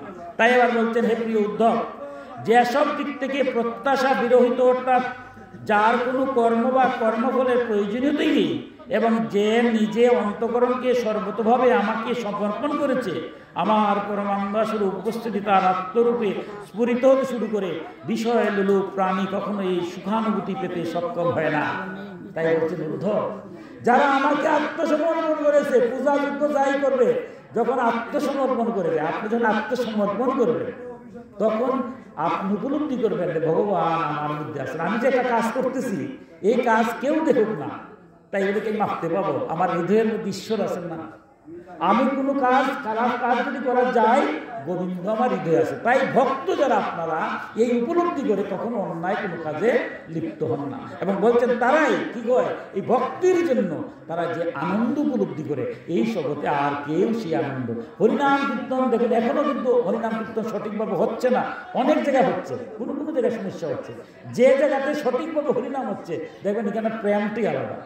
এখানে কত মানুষ যাচ্ছে নিজের নয়ন জলে ভগবান বেশে পূজা করছে, নিজের অজান্তে। কারণ এই এক সময় একটা সুর হয়, সেই সুরে যখন হরিনাম কীর্তন হয়, আমার নিজের মনের মধ্যে কত এই যে আমি ঘুম থেকে উঠলাম, ঘুমানো পর্যন্ত কত অন্যায়, কত বিচারের সাথে আছি, কিন্তু এই মতো যদি মারা যায়, সবটাই শেষ। হরিনামের দ্বারা আপনার শেষ স্খলন ঘটে, আপনার অন্তরের মধ্যে বারবার আবির্ভূত হয়। এটা এমন একটা নাম, এটা মন্ত্র। এই মন্ত্রের দ্বারা আপনার দেহের মধ্যে আসক্তিগুলো দূরীভূত হয়, শুদ্ধ চিন্তা হয়, তখন আপনার দেহের মধ্যে ভগবান উপলব্ধি করেন, তখন তো ভক্ত কাঁদে। ভক্ত কি এমন কাঁদে? ভগবান নয়ন জলের সবচেয়ে বড় পূজা হয়। তাই উদ্ধবকে বলছেন, যে সর্বতভাবে সংগ্রহ পরিগ্রহ বিরহিত অকিঞ্চন, যে নিজ ইন্দ্রিয় দেবনে কৃতকার্য হয়ে শান্ত সমদর্শী হয়ে গেছে, যে আমার প্রাপ্তিতে আমার সান্নিধ্য অনুভব করে সদা সর্বদা পূর্ণ সন্তোষানুভব করে, তার জন্য চতুর্দিক আনন্দে পরিপূর্ণ হয়। যে নিজেকে আমার সমর্পণ করেছে, সে আমাকে ত্যাগ করে ব্রহ্মা অথবা ইন্দ্রের প্রতি চায় না। তার না থাকে সার্বভৌম সম্রাট হওয়ার ইচ্ছা, না থাকে সর্বত্র উৎকৃষ্ট রসাকুলের প্রভুত্বর কামনা, তার যুগের মহান মুখ্যের অভিলাষও থাকে না। উদ্ধবকে বলছে, বুদ্ধ, যে আমার প্রিয় ভক্ত আমাকে মন সমর্পণ করেছে, সে আর কিচ্ছুই চায় না এই জগতে। আপনি যখন যারা আমার মতো যখন ভক্তি দিই দিয়া চাওয়ার আর শেষ নাই, কত চাওয়াতে চাই, এক শ্বাসে সব চাই। আমার কিংবা ডাক্তার হলো, এখন ডাক্তার হলো, এরপরে আমার আর দেখে না। ভগবান ডাক্তার তো হলো, ভগবান তোমার ছেলে ডাক্তার হলেই বলছিলাম, ডাক্তার তো ওইসব দেখে না কি করবো। কিন্তু একটা ব্যাপার আমি বলি নাই ভগবানকে, আপনারা যারা ভক্ত, ভগবান যা বলা তাই করো, আমার বলাটা একটু মানুষ করো। মানুষ কেন হয়? ডাক্তার, ইঞ্জিনিয়ার, প্রকৌশলী কি হবে? এই সমাজে অনেক ডাক্তার আছেন, অনেক প্রফেসর আছেন, যারা মা বাবারই দেখে না। মানুষ বলে যে অমুক প্রফেসর, অমুক ডাক্তার, মানুষ কেন? তার নিজের মা বাবাই দেখে না। তাহলে মানুষ হতে হবে। তাই বলছেন আত্মসমর্পণ। আজকে আমাদের সনাতন ধর্মের সবচেয়ে ভয়ঙ্কর অবস্থা, যে সনাতন ধর্মে কখনো মা বাবাকে ত্যাগ করে না। কিন্তু আজকে আমি বুকে হাত দিয়ে বলতে পারবো যে না, আজকে আমার মা বাবারা খুব আরামে আছেন।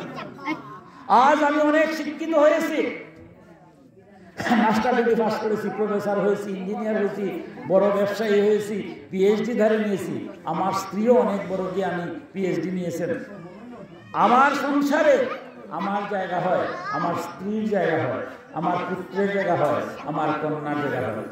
জায়গা হয় না শুধু দুইটা মানুষ, যার ঔরসে এই পৃথিবীতে আসলাম, পিতৃ ঔরসে মাতৃগর্ভে যার জন্ম হলো, এই দুইটা মানুষের জায়গা আমার মতো অধমের বাসায় হয় না। চলে বলে কলে কৌশলে তাদেরকে আমি সরিয়ে রাখি। আমি আবারও বলছি, কোনো বক্তব্যকে আঘাত দেওয়ার জন্য নয়। আমার মতো অধম, ধর্মটা কি? আমার মা বাবাকে ত্যাগ করে কি ধর্ম? এত ধর্ম পূজাযোগ্য হচ্ছে, তাহলে তো প্রতি ঘরে ঘরে একটা মা বাবা অশান্তি থাকার কথা নয়। কারণ সনাতন ধর্মে দেখুন, যে বাল্যলীলা যদি যান, কৃষ্ণ সুদামাকে বলছে, তার ভক্ত সুদামা বলছে, তুমি তো কখনো বলো 24 জন গুরু আছে, আমাদের ভাগবতীগুলো বলছেন 24 প্রকার গুরু, এরপর আবার বলতে কখনো 8 প্রকার গুরু। আচ্ছা, প্রধানত সনাতন ধর্মে বলতে দেখি কয়জন গুরু আছে? ভগবান শ্রীকৃষ্ণ বলছে 3 জন। সুদামা বলছে 3 জন যদি বলে, 1 জন বললে ঠিক আছে, 3 জন বলে তো 1 নম্বর, 2 নম্বর, 3 নম্বর, তাহলে 1 জন পেলে মহাগুরু। ভগবান বলছেন হ্যাঁ, 1 জন, এরপরে 1 জন গুরু, এরপরে 1 জন। এরা কারা? এবার ভগবান শ্রীকৃষ্ণ বলছেন, দেখো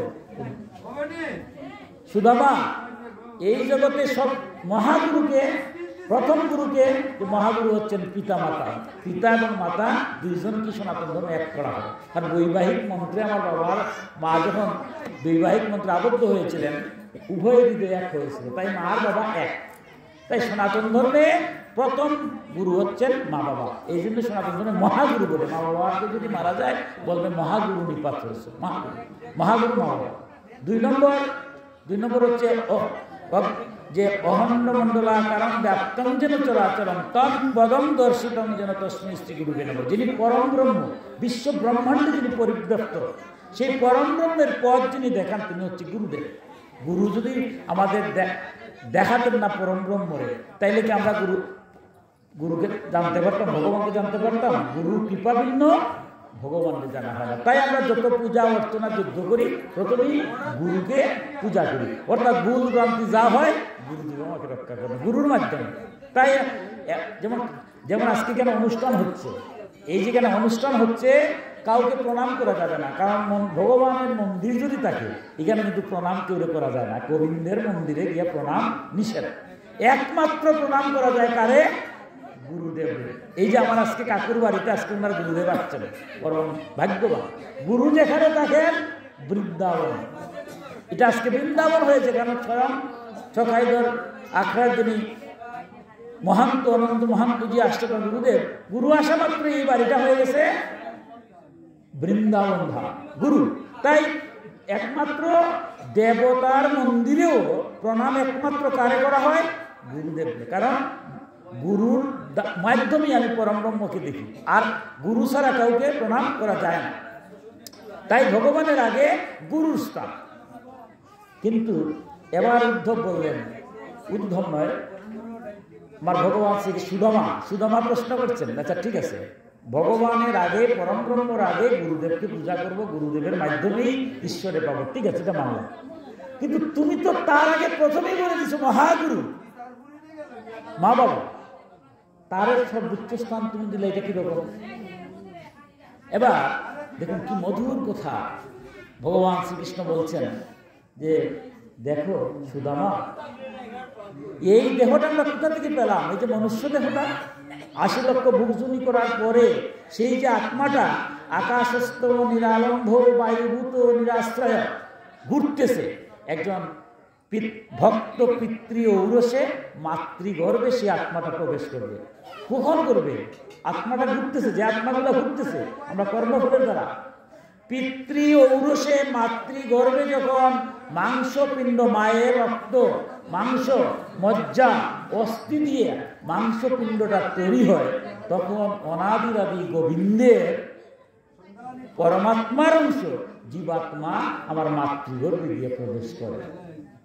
ভগবান শ্রীকৃষ্ণ বলছেন সুদামা, যদি পিতৃ ঔরসে মায়ের রক্ত, মাংস, মজ্জা, অস্থি দিয়া মাংসপিণ্ডটা তৈরি না হতো, তাহলে অনাদিরাদি গোবিন্দ কি তোমার দেহের ভিতরে প্রবেশ করতে পারতেন? এই যে আমরা আছি, আমরা দেহের মধ্যে তো ভগবান আছেন, তো ওই দেহটা কে তৈরি করেছে? দেহটা কার? পিতৃ ঔরসে মাতৃগর্ভে মায়ের রক্ত, মাংস, মজ্জা, অস্থি দিয়ে মাংসপিণ্ডটা হয়েছে। এরপরে অনাদিরাদিগা গোবিন্দ সপ্তম মাসে এসে আমার দেহের মধ্যে প্রবেশ করেছেন, পরমাত্মার অংশ জীবাত্মার। তাই যার মাধ্যমে দেহ পেলাম তাকে তুমি মহাগুরু বলবো না, তো কি বলবো? এই জন্যই সনাতন ধর্মে বলছে পিতার প্রণাম মন্ত্র। কি বলছে? আমরা সনাতন ধর্মে যত পূজা পার্বণ যজ্ঞ অনুষ্ঠান করা হয়, সবার আগে মা বাবার পূজা করতে হয়। এমনকি গুরু যে দীক্ষা দেন, বলেন মা বাবার অনুমতি নিয়ে আসে।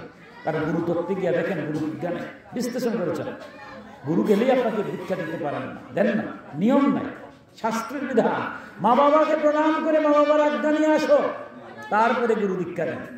আপনার বাড়িতে পুরোহিত আসেন, সংকল্প করবেন, বলবে তোমার মা বাবাকে প্রণাম করে আসো, মা বাবার আজ্ঞা নিয়ে আসো। মা বাবার জীবিত থাকা অবস্থায় কেন সংকল্প হয় না? মা বাবার অর্থাৎ মা বাবাকে প্রণাম কি, মা বাবাকে পূজা করে মা বাবার অনুমতি নিয়ে আসবেন, তবেই পুরোহিত আবার সংকল্পের মধ্য দিয়ে পূজা করবে। তাই পিতৃ প্রণামে কি বলছে? পিতা স্বর্গ, পিতা ধর্ম, পিতাই পরমতপ, পিতরি প্রীতিমা পন্নে প্রিয়ন্তে সর্বদেবতা। পিতাই স্বর্গ, পিতাই ধর্ম। পিতা যদি খুশি হয় সমস্ত দেবতারা খুশি, আর পিতা যদি অসন্তুষ্ট হয় সমস্ত দেবতারাই অসন্তুষ্ট। দেখুন, তাহলে পিতাকে অসন্তুষ্ট করে যদি আমি দেবতার পূজা করি, দেবতা সন্তুষ্ট হবে? হবে না। সনাতন শাস্ত্রে সেই অনুমতি দেয় না। মায়ের প্রণামে কি বলছে? যৎ প্রসাদ জগৎ দৃষ্টং পূর্ণ কাম যদাশিষা প্রত্যক্ষ দেবতাই মে তস্মৈ মাতৃ নমঃ। যৎ প্রসাদা, যার প্রসাদে। এই যে আমরা দেখতেছি বিশ্ব ব্রহ্মাণ্ডের সমস্ত লীলাখেলা চর্দি দেখতেছি, তো যার প্রসাদে, যার প্রসাদ, যার কৃপায়, যার রক্তের, যার মাংস, যার মজ্জা, অস্থি দিয়া এই দেহখানা তৈরি করলেন, তিনি আমার মা। সেই মায়ের সমস্ত জগৎ দেখতে পেলাম, জগৎ দৃষ্টান পূর্ণ কাম। এই পৃথিবীতে মায়ের সেবার চেয়ে পূর্ণ কামার কিছুই নেই। তিনি প্রত্যক্ষ দেবতা, খুশির দেবতা, আর সন্তানের কাছে মা, কোনো পার্থক্য নাই। তাকে প্রত্যক্ষ দেবতা বলছে। কারণ মায়ের এক ফোঁটা দুধের ঋণী আমরা শোধ করতে পারি না। আমি জন্ম নিলাম, জন্ম নেওয়ার আগে আমার ভগবান মাতৃদুগ্ধ দিয়ে দিলেন। 6 মাসের ভিতরে তার কিছু খাওয়ানো যায় না। বর্তমান বিজ্ঞানের যুগে কেউ বলে মাতৃদুগ্ধ ছাড়া হয় না। আমি সমস্যা পৃথিবীতে আসবো, সেই চিন্তা আমার ভগবান দিয়ে দিলেন। কার মাধ্যমে? মায়ের মাধ্যমে। মায়ের এক ফোঁটা ঋণের সুদ, এক ফোঁটা দুধের ঋণের সুদ করা যায় না, বাদ বাকি তো সব বাদই দিলাম। তাই আমার সনাতন ধর্ম বলছে মাতৃবধ পরদর্শী, পরের স্ত্রী মায়ের মতো, মায়ের জাতি। আমরা দেখবেন দুর্গা পূজার সময় অষ্টমী দিন আমরা কুমারী পূজা করি, একটা মেয়েরে বসাইয়া পূজা করি। কারণটা কি?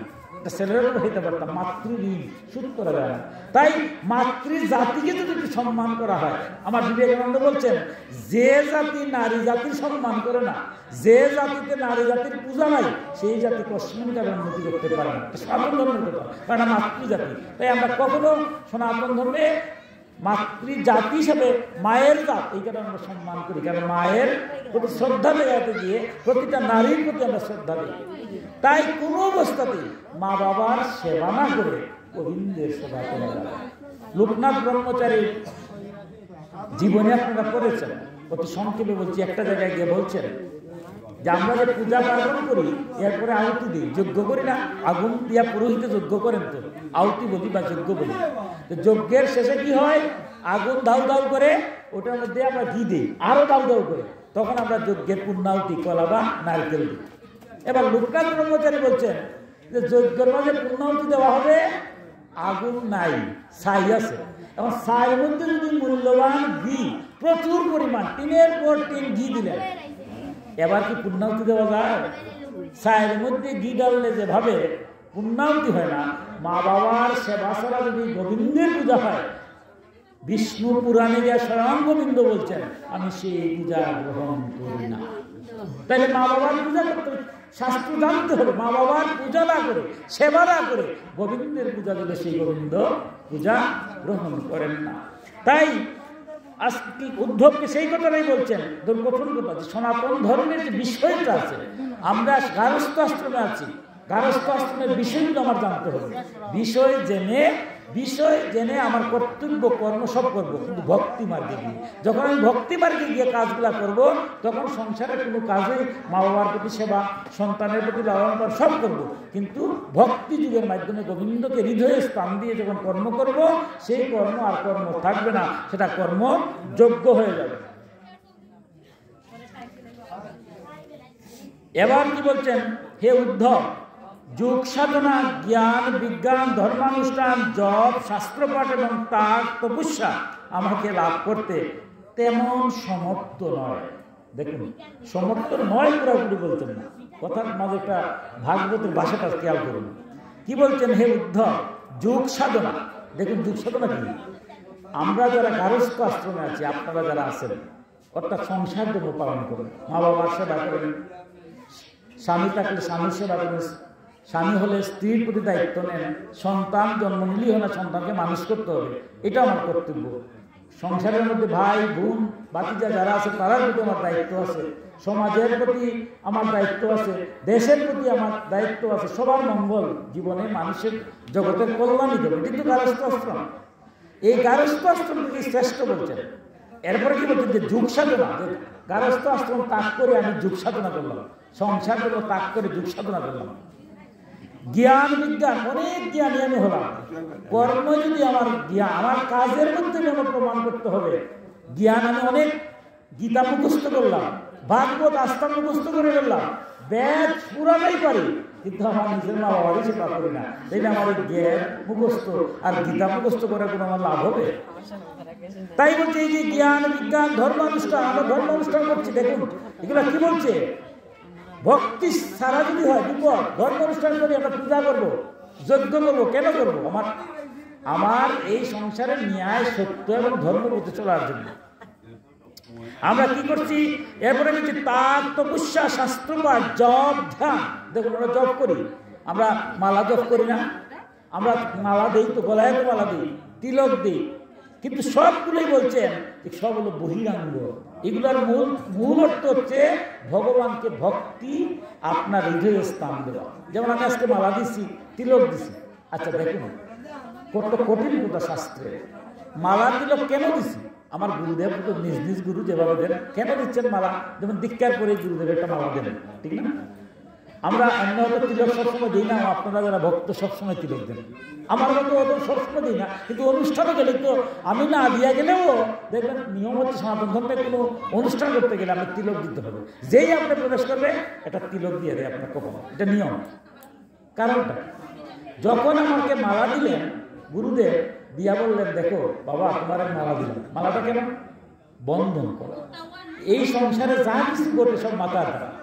এই যে আপনারা এখানে আসছেন জগতের কল্যাণ মঙ্গলের জন্য, আমরা আমার মতো ওদের সময় নাই, কত কাজে ব্যয় করবো, কিন্তু গোবিন্দের নাম শুনতে সময় হয় না। কিন্তু আমার স্ত্রী যদি হলো অসুস্থ হয়, বা কারো যদি স্বামী অসুস্থ হয়, বাবা মা অসুস্থ হয়, সন্তান অসুস্থ হয়, এবার লম্বা হয়ে গিয়ে পড়ি গোবিন্দ তারা সুস্থ করে। আর শেষ মুহূর্তে তো আমার সংসারে যারা আছেন, এই যে আপনারা আসছেন, আপনারা আসার কারণে আপনার সংসারে যারা আছে এরাও সুস্থ থাকবে। আমার মতো ভগবানের নামে পূজায় আসতে সময় হয় না, কিন্তু অসুস্থ হলে আমি যাবো কোথায়? ঔষধের উপরে ভিত্তি করে কি থেকে যায়? তখন তো গোবিন্দর টিকিট রাখে যে গোবিন্দ রক্ষা করে দাও, কিন্তু উপলব্ধি আমার হয় না। তাই কি বলছেন যে আমরা মালা যখন দেওয়া হয়, এই সংসারে ভালো কাজ করবেন। ঘুম থেকে উঠে অনেক সময় আমরা পাই না, ঠিক আছে, কিন্তু একটু সময় তো পাই। ঘুম থেকে উঠে গোবিন্দকে একটু, গোবিন্দ কি বলছেন, পত্রম পুষ্পম ফলম তুষম, একটু জল, একটু ফুল, একটু ফল। কিন্তু আমার মতো অধমের সময় হয় না। আপনারা ভক্তরা প্রতিদিনই দেন, কিন্তু এই মাথাটা তো ঠিক করি যে না, কালকে আমি পারি না, কালকে 1 ঘন্টা আগে উঠবো ঘুম থেকে, যেটাই ঘুম থেকে 1 ঘন্টা আগে উঠবো, তুই তো হয়ে যায়। এই যে চিন্তাগুলা কে করে? মাথায় করে। ভালো কাজ, এই যে আপনারা এখানে আসছেন, আমার কাকু কেন বিশাল অনুষ্ঠানের আয়োজন করেছেন, কি মাথায় ভালো কাজ করছে। তাই মালাটা দিয়ে বন্ধন করে দেওয়া, এই মাথা দিয়ে যেন কোনো খারাপ চিন্তা হয়। মালা দেওয়ার সাথে সাথে আমি খারাপ কাজ করতে শুদ্ধ হওয়ার চিন্তা করবো, সব নাশ। গোবিন্দ তো আমার ভিতরেই আছেন, দেখতে পারি না বুদ্ধি করে, কিন্তু মালা তো দেখতে পাই। এই মালা আমার গলায় আছে, আমি কি খারাপ কাজ করবো? তিলক দিলাম, এমনি তো কত আপনার সাথে কত খারাপ কাজ করছি বা খারাপ ব্যবহার করছি, পরনিন্দা পরচর্চা, এটা আমার মজ্জাগত দোষ। কিন্তু যখন তিলক দিলাম তখন তো একবার বিবেকে বাদে যে সর্বনাশ। ভগবান বলছেন কি আত্মসমালোচনা করার জন্য, নিজের দোষ দেখুন, আত্মসমালোচনা, আত্মবিশ্লেষণ, আত্মসংশ্লেষণের মাধ্যমে আত্মশুদ্ধি। পরের দোষ দেখার লেগে ভগবান বলছেন না, এটা আমার দায়িত্ব না, কর্তব্য না। আমার কাজ হচ্ছে পরের ভালো কাজটারে, ভালো কাজ যেটা। কিন্তু আমার মতো এখন কি করি, আপনারা বড় অনুষ্ঠান করলেন, ওই যেখানে যেখানে ত্রুটি হয়েছে এটা খুব বড় বড় করে গিয়ে বলবো, যাতে আপনার মনটা ভেঙে যায়। কিন্তু ভক্ত না, ভালো কাজটা আগে করে, মন্দ কাজ কানে কানে গিয়ে বলে যে আপনার ওইটা এইভাবে না ফেলে হয়। কাউকে আঘাত দিবেন না, ভালো কাজ হতেই পারে ত্রুটি, যাতে তার মনে আঘাত নেই। কিন্তু আমার মতো পরের দোষ দেখি, অমুক ভালো না, অমুক ভালো না, নিজে কতটুকু ভালো, এই আত্মসমালোচনা করে। তাই তিলক দিল তোমাকে এইটুকু সমাজ, তখন তিলক থাকে যে সব না, পরনিন্দা পরচর্চা এগুলো করা যাবে না, কোরের ক্ষতি করা যাবে না, আত্মোপলব্ধি করতে হবে। তাই আমরা মালা দিই, তিলক দিই, পূজা করি, যজ্ঞ করি। কিন্তু এখানে উদ্ধক্ষ বলছেন এগুলো সব বলিদান, এগুলোর মধ্য দিয়ে যদি আমার মনটা স্থির না হয়, আমি মালা দিলাম, তিলক দিলাম, কিন্তু অন্যায় কাজ একটার পর একটা করেই গেলাম, তাইলে আমার এই তিলক আর মালা দেওয়ার কোনো দরকার হলো? আমরা ক্ষমা করবেন, আমার সনাতন ধর্মে যদি 20 জন লোক একখানে থাকে, দল হয় 20টা। আমরা একটা ছাতার তুলে বসতে পারি। কারণটা কি? আমার মনে আমি শ্রেষ্ঠ, আমার মত শ্রেষ্ঠ, আমার কথা সব শুনবে, আর কে কথা শুনবে? এটা কি আমার সনাতন শাস্ত্র? একমেব অদ্বিতীয় ঈশ্বর এক, বিপ্রদা বহুদা বদন্তি, বিপ্রগণ বিভিন্ন ভাবে ডাকে।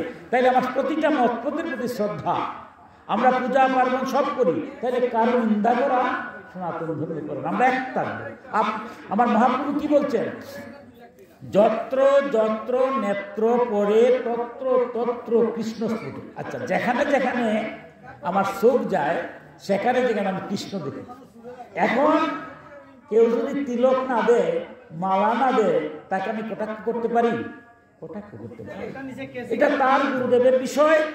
অথবা আমি বলতে পারি দিলে ভালো হয়, কিন্তু তা আমি হয়তো তিলক মালা দিয়েও ভগবানকে লাভ করতে পারে নাই, কিন্তু সে তিলক না দিয়েও ঈশ্বরকে হয়তো পেয়েছে। আমরা জানি নাকি ষষ্ঠিক সন্ন্যাসী যারা, তারা কিচ্ছু ধারণ করে না। মহাপ্রভু যখন ষষ্ঠিক সন্ন্যাসী গিয়েছিলেন, তিলক দিয়েছিলেন না, মালা কিচ্ছু নেই। তাই কাউকে কটাক্ষ করবেন না, কাউকে ছোটো করবেন না। আমার হরিনাম কীর্তনে মহাপ্রভু বলছেন, একটা পাগল যদি আসে তাকেও কৃষ্ণ জ্ঞানে সেবা করবে, কাউকে ছোটো করবে না। কে এখানে কে আসছে কোনভাবে বলতে পারি? ভক্তকে চেনা যায়? ভক্ত তো চেনা সহজ নয়, কঠিন। তাই মহাপ্রভু বলতে, তোমার সুখ যেদিকে যায় সবে কৃষ্ণ দর্শন করবে, তোমার সমালোচনা করা দরকার নাই, তুমি তোমার মতো বলে যাও। তাই কাউকে ছোটো করবো না, আঘাত দেবো না। কেন বলছি? যে আমাদের সনাতন ধর্মের মধ্যে আমরা ঐক্য দরকার। আমরা মত পথে বিভক্ত হব না। আমরা সবার পরিচয়, আমরা বৈষ্ণব, আমরা শাক্ত, আমরা গানভক্ত, এগুলো নয়। আমাদের পরিচয় একটাই, আমরা সনাতন। আমাদের পরিচয় আর কিছু নেই। যেই বোঝে সেই বড়, অভক্তহীনচার কৃষ্ণ ভজন নাহি জাতি কুলাদি বিচার। ভগবানকে যারা সেবা করবে, ভগবানের যারা পূজা করে, ভক্ত যে হয়, আমরা কি প্রশ্ন করি তাকে আমরা সবাই শ্রদ্ধা করি। আসুন সব আমরা ভক্ত হয়ে যাই, কিন্তু আর সমস্যা থাকে না। তাই কাউকে খাটো করে প্রতিটা মতের প্রতি যার যে গুরুদেব যেভাবে বলেন সেভাবে চলুন, আমার আপত্তি নেই। আমি কাউকে কটাক্ষ করবো না, কিন্তু আমরা সবাই সনাতন, আমরা সবাই একটা ছাতার নিচে থাকবো। তাই কি বলছেন যে আমরা এই যে ধর্ম, কর্ম, তপস্যা, বিদ্যা, সেগুলো সমস্ত কিছু থাকুক, ধর্মের মর্মটা আমার বুঝতে হবে। অর্থাৎ ধর্ম অনুষ্ঠান শুধু করলেই হবে না, অনুষ্ঠানের সার্থকতা কি? আমরা সর্বজনীন পূজা করি। দেখুন, এই যে আজকে একটা ব্যক্তিগত অনুষ্ঠান, আমরা সর্বজনীন করি না? সর্বজনীন মানে কি? সবাই আমরা একটা ছাতার চলে আসবো। এত নামযজ্ঞ হচ্ছে, এত পূজা হচ্ছে, সর্বজনীন পূজা হচ্ছে না? তাহলে কি আমরা সবাই বুঝতে পারছি? দেখা গেলে এক পড়ার মাঝে পূজা হয় 3টা, মূলে গিয়া দেখেন লেখা গেছে কি আমার আপনার দ্বন্দ্ব। আমরা ঐক্য হবো কি? আরো ঐক্য সৃষ্টি হচ্ছে। এটার নাম কি পূজা? এটার নাম কি যজ্ঞ? আমার মহাপ্রভু কেন হরিনাম করলেন? দ্বারে দ্বারে ভিক্ষা করে। মহাপ্রভু এককভাবে হরিনাম যজ্ঞ করতে অনুমতি দেন নাই। যদি আপনি এককভাবে করেন তাও হয় না। কারণটা কি? দুদিন মানলে দুদিন ভাঙবেন। দেখবেন ভোরবেলা নগর কীর্তন হয়। নগর কীর্তন মানে কি? দ্বারে দ্বারে যাবেন, গিয়ে ভিক্ষা আনবেন। দিনতা আপনার কোটি টাকা থাকতে পারে, আপনি করেন, কিন্তু ওই দুদিন মানলে ভাঙবেন। ভোরবেলা যখন সূর্য, পরের দিন সূর্য উদয়ের সাথে সাথে যখন কীর্তন ভাঙবেন, তখন আপনি দ্বারে দ্বারে কি করেন? নগর কীর্তন করি না? মানে কি? নগরে গিয়ে ওই ভিক্ষা পাবেন। ভিক্ষা পাবলে কি হয়? আপনার অহংকার আর থাকে না। ওই আমার মহাপ্রভু পরের দিন যখন ভোগরাস হয়, তখন ওই ভিক্ষার নদী কিন্তু দেওয়া হয়, অর্থাৎ অহংকার শূন্য। আমরা সবাইকে নিয়ে, কেউ হতো অনেক টাকার মালিক, অনেক টাকা চালাবে, কেউ হতো টাকা কম দেয়, কিন্তু সবাই তো আমরা এই সংসারে আসছি। এই সংসারে কাউকে ছোট করা যাবে না। যার যত ক্ষমতা আছে সবাইকে নিয়ে আমরা একটা ছাতার তলে থাকবো। তাই বলছেন ভগবান, কি বলছেন? যে ধর্মানুষ্ঠান যাই কিছু করা হোক, করলেও আমাকে লাভ করতে তেমন সমর্থ নয়। এগুলা দিয়া আমারে, কারণ অনুষ্ঠানটা করলাম, বিশাল অনুষ্ঠান, পূজা, লক্ষ লক্ষ টাকা ব্যয় করলাম, তাইলে কি ভগবানকে পাইলেন? সাত্বিক ভাব নিয়ে ভক্তিযুক্ত হয়ে যখন নিরহংকার হয়ে অনুষ্ঠান করবেন, ভগবান বলছেন আমি তখন তাই প্রতিনিয়ত অনন্য প্রেমময়ী ভক্তির সাহায্যে আমাকে পাওয়া সম্ভব। আমি সাধু মহাত্মাগণের প্রিয়তম আত্মা, অনন্য শ্রদ্ধা, অনন্য ভক্তির দ্বারা সহজেই ধরা পড়ি। আমার প্রাপ্তির এই একমাত্র উপায়। যারা জন্মে চণ্ডাল, তারাও আমার অনন্য ভক্তি ধারণ করে পবিত্র হয়ে যায়, জাতিদোষ থেকে মুক্ত হয়ে যায়। বলছেন দেখুন, আমার একমাত্র আমি কিসে হই? আমি একমাত্র অনন্য ভক্তির দ্বারা, যদি কেউ ভক্তি সহকারে আমারে আরাধনা করে, তাহলে কি হয়? আমি ধরা পেয়ে যাই। তার সমস্ত পূজা, যজ্ঞ, অনুষ্ঠান সব আমরা করবো, কিন্তু ভক্তিযুক্ত হয়ে। যে চণ্ডাল, যে শ্মশানে মরা পুরায়, সে তো চণ্ডাল, কিন্তু সেও যদি আমার ভক্তি ভরে আমাকে ডাকে, আমি তার ডাকে ধরা দিই। তাই আমার মহাপ্রভু মধুর হয়ে সেই ভাগবতের কথা কিভাবে বলছেন?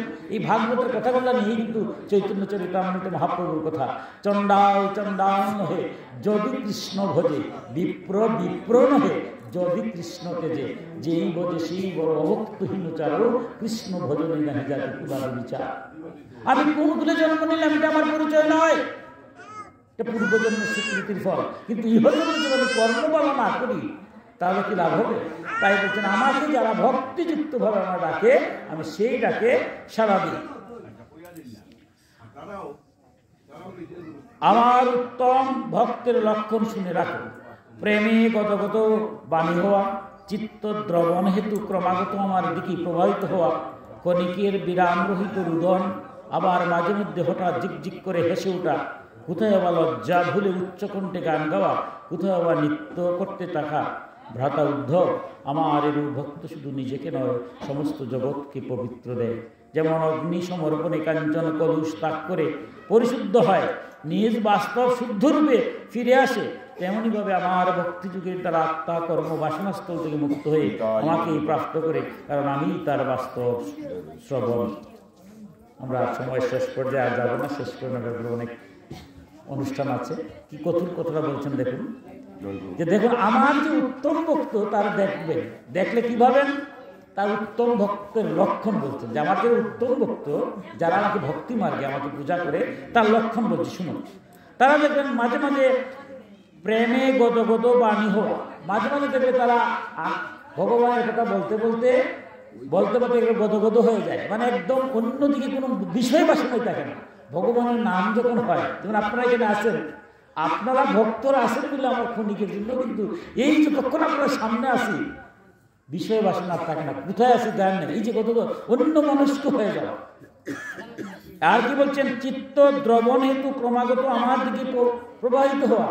এই যে অহংকার করতেছি, কিসের অহংকার, জন্মের অহংকার, জ্ঞানের অহংকার, ধনের অহংকার, মানের অহংকার, এই মুহূর্তে মারা গেলে তো সব শেষ, কিছুক্ষণের মধ্যেই দেহটাকে জ্বালাই দেওয়া হবে, অহংকার থাকবে।